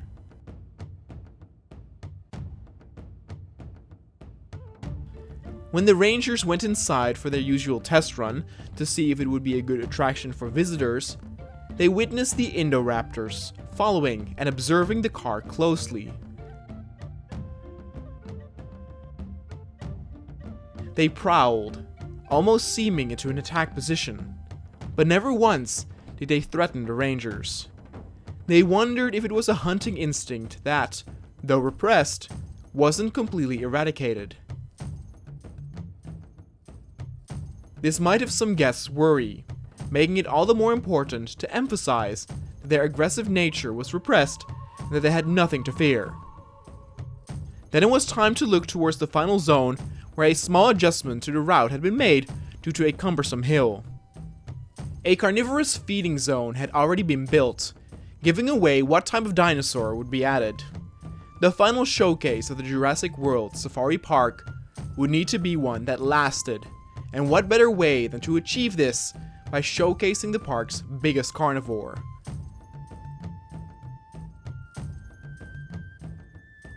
The Giganotosaurus would be a worthy final display.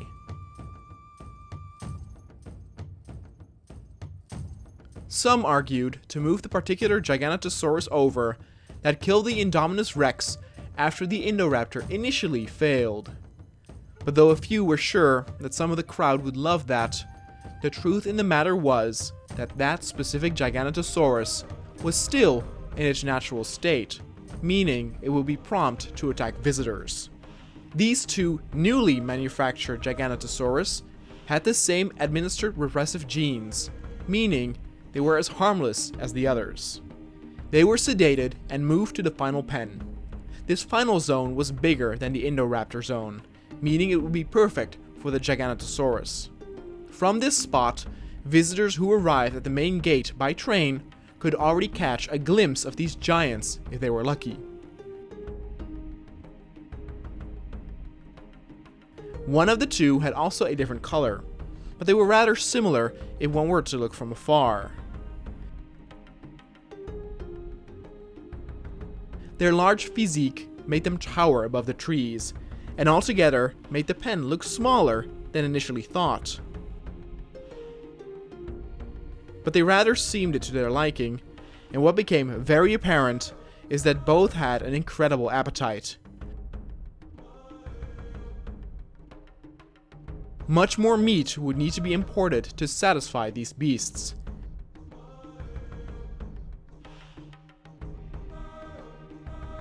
And for the rangers, the first glimpse they laid upon these dinosaurs had them awestruck. Though they might not be as aggressive looking as a T-Rex, their sheer size was enough to make a man cower.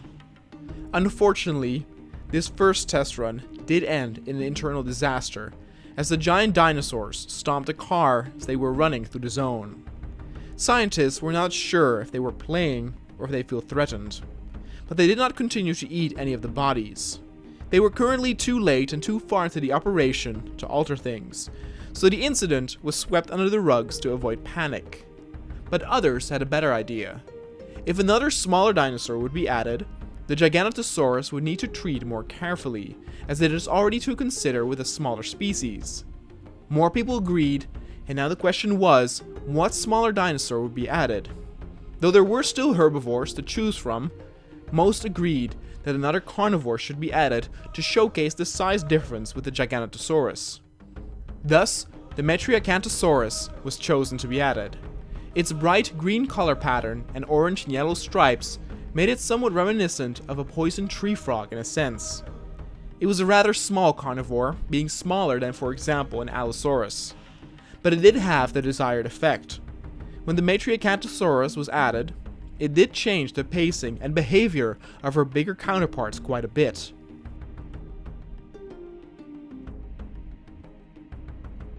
maybe they somewhat felt responsible or protective over it.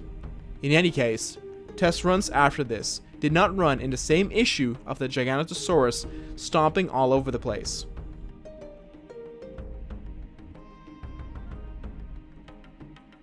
As the green of the Gigantosaurus was a bit similar to that of the bigger meat eaters, from afar they almost looked like a family, complete with infant being looked after by its parents.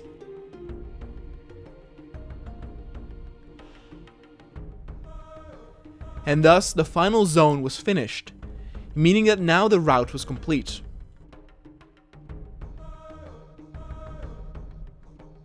But there were still a few last things to do. There were still a few zones here and there where more dinosaurs could be added to spice things up or add more variety.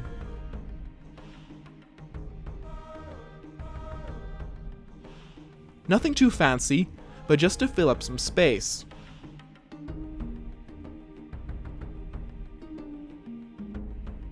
And then, when that was finally done, and the park could officially be opened to all the people in the world, the rangers would showcase the entire route through a special tour. The Jurassic Safari Park was finally done. Over the past few weeks, some final additions were added to some existing pens.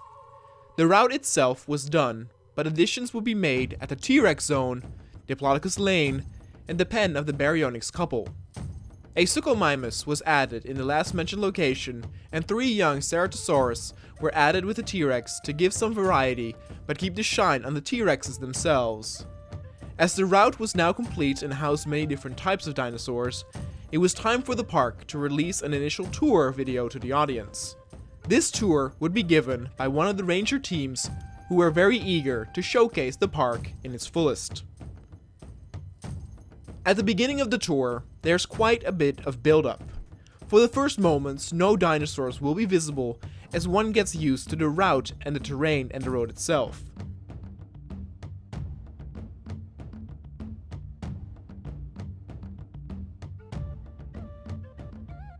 All along the edges of the road are built-in lamps that will illuminate the path during night safari hours.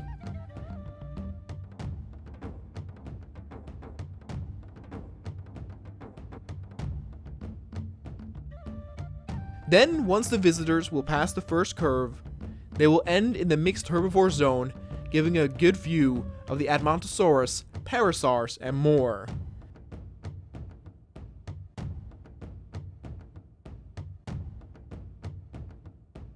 Though it is rare that some of the herbivores cross the water and come close to the road, today the rangers were in luck, as a bunch of Ornithitan had assembled further ahead. This gave an awesome experience to drive by so close.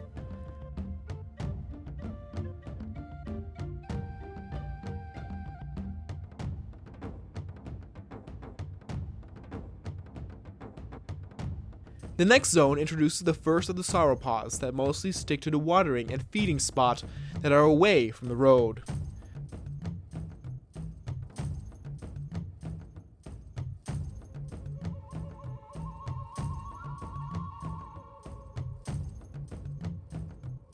Due to their massive size by keeping them at a certain distance, photos including their entirety within the frame are possible.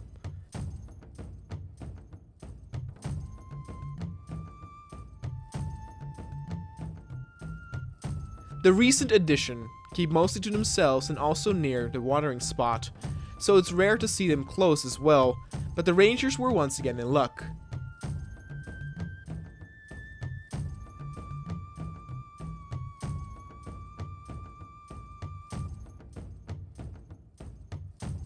Though usually the Dilophosaurus were scattered about and gave way to introduce the audience to the first carnivores, today they were all bunched up at the end of the zone.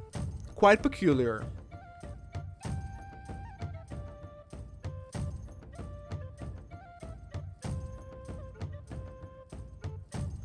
The next area would be known as the runner zone, as dinosaurs like the Gallimimus and Strutiomimus made this their home.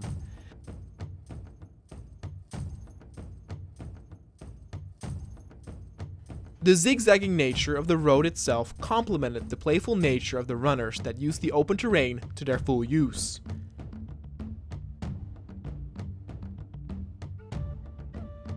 From this spot, one could also catch a great glimpse of the carnivores at the zone besides this one.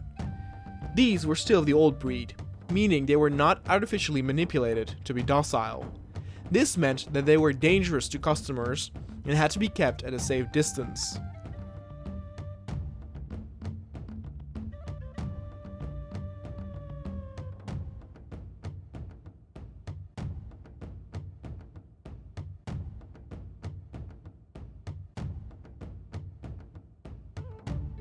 In the next zone, we find a fence right next to the road itself, dividing into another parallel area that harbors raptors. These are also partially from the old breed, explaining why they need to be separated.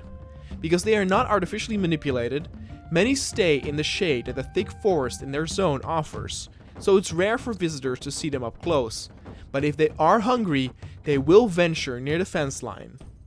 But within the zone that the guests are in, small and jittery carnivores can be found as well in the form of the Troodon that were originally introduced as a main attraction to lure customers to come and join the night safari.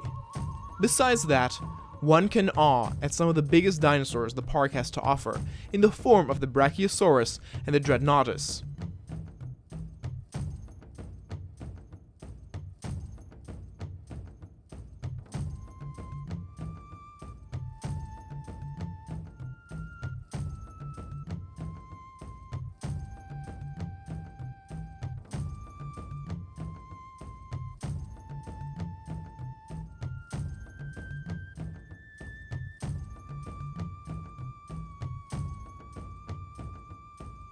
Once we are in the next zone, the recently added Suchomimus is hard to spot. But lucky for the rangers, they get a good glimpse of the Baryonyx couple that was such a success by initial people who performed test runs. Sometimes they wanted some peace and quiet and stuck to the tree line, but today they were on the prowl.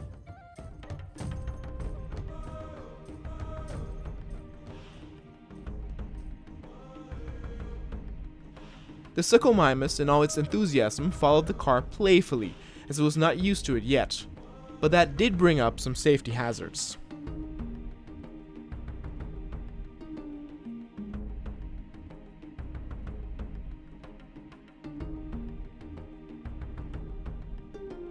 Then the next area was a big attraction, finally showcasing the park's T-Rex couple, but also 3 Ceratosaurus.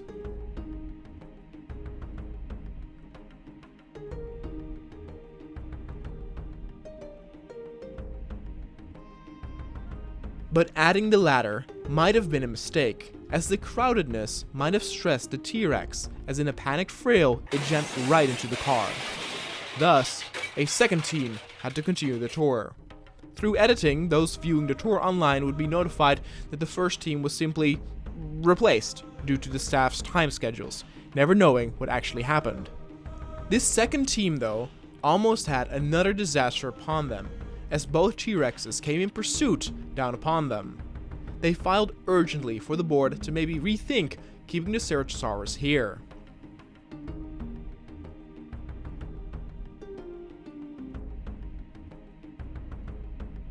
The next area luckily returned to peace and tranquility, as the Iguanodon zone and Myosaur zone always had a relaxed vibe around.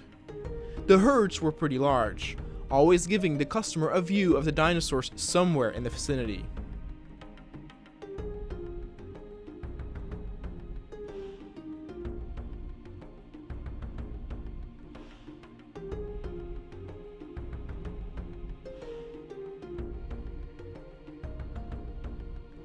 As we continue, we are greeted by a single Spinosaurus that was added not too long ago to this pen that was originally intended for 2 Carcharodontosaurus.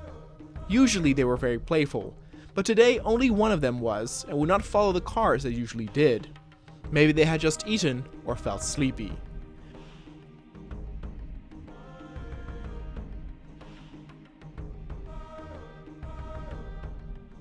What was remarkable though was that the Spinosaurus instead came after the car, frightening the staff a bit for a similar scenario as happened with the T-Rexes.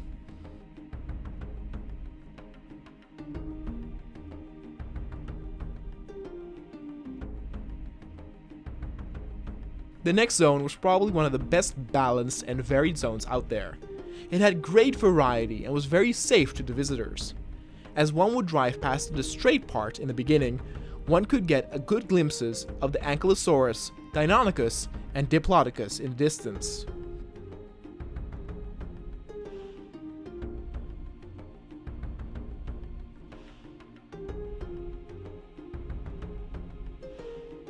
Some smaller species of the Stegotype family had been added in preparation for what was about to come, and since the feeding spot was near the curve, it happened frequently that one of the giant long-necked dinosaurs would block the road, forcing the visitors to stop, but instead giving great photo opportunities in return.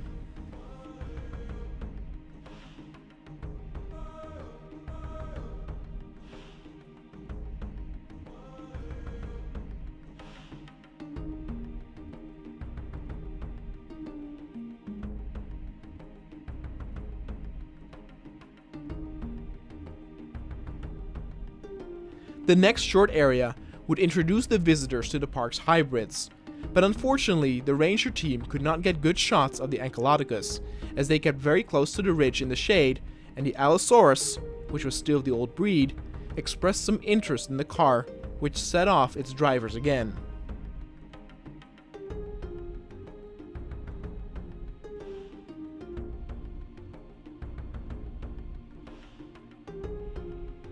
They were initially promised that the Allosaurus would still not be a threat to visitors as long as it would be well fed, but they did not want to risk any unnecessary consequences.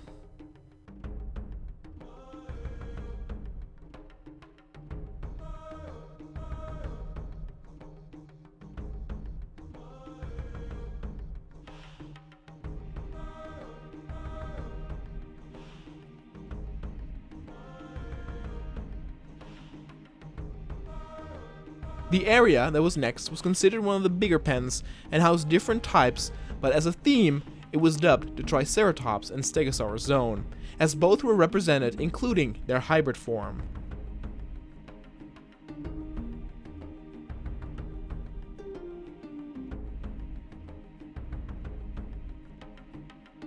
They were often found near the end of the road in this zone, as they preferred that side of the watering pool, and it was where the feeders were located.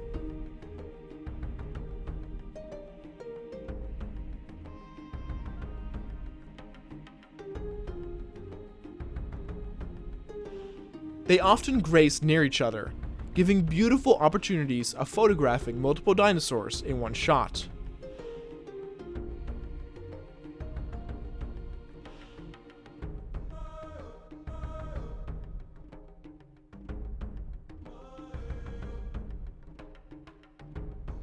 The next zone was a small one that complemented the size of its inhabitants. They were all family of the small, quickly agitated dinosaurs that would so-called bump their heads together. The Pachycephalosaurus, the Dracoryx, and Stygimoloch could be found straddling around the place, and it would not be uncommon for them to cross the road or get near a vehicle.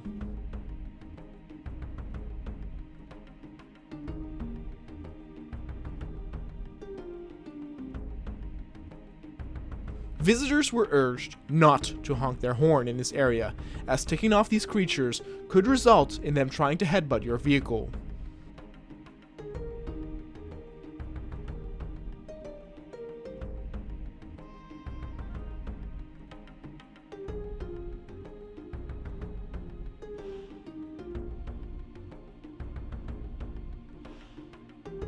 The next zone was pretty wide, but the road itself was narrow and fairly short. These were species of the Trike type, in the form of Sinoceratops, Torosaurus, and Stegoceratops. Most of them were fairly tiny, and the rangers were in luck today that the herd was pretty spread out, giving good views wherever one would look.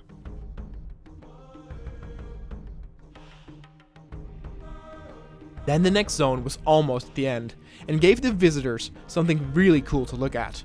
The Indoraptor zone presented multiple Indoraptors in a single environment, never before seen.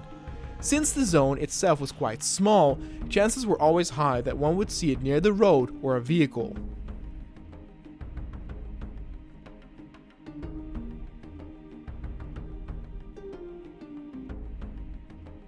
Then the final area finished with a bang, as it presented the park's biggest carnivores with the Giganotosaurus couple. It also housed a Metriacanthosaurus with a beautiful color scheme. Unfortunately, during initial test attempts, the Giganotosaurus for some reason always stopped near the car when they noticed it. This time was no different.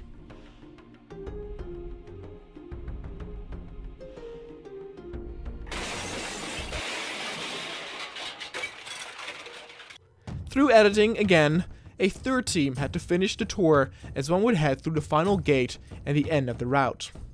There were still many safety hazards that could have disastrous effects, and probably not all visitors would abide by the rules, seeing as people sometimes did not even do that with regular safari visits. But all in all, it was ready for the public. A few lawyers vowed for visitors to first sign a form to enter at their own risk, but others were pretty sure that most knew that visiting the park would not be without its dangers. There were still those who would pay good money to drive around and come this close and personal to the giants of old. But one should never forget about the mysterious Site 10 Location E, where some of these mysterious creatures came from.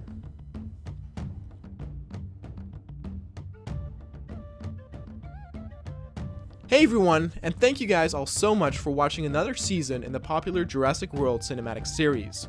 I was very happy to see a lot of enthusiasm for this safari park idea, and initially I only had about 4 or 5 episodes planned, but eventually it became more than double of this as I got more and more ideas and eventually had the entire map filled.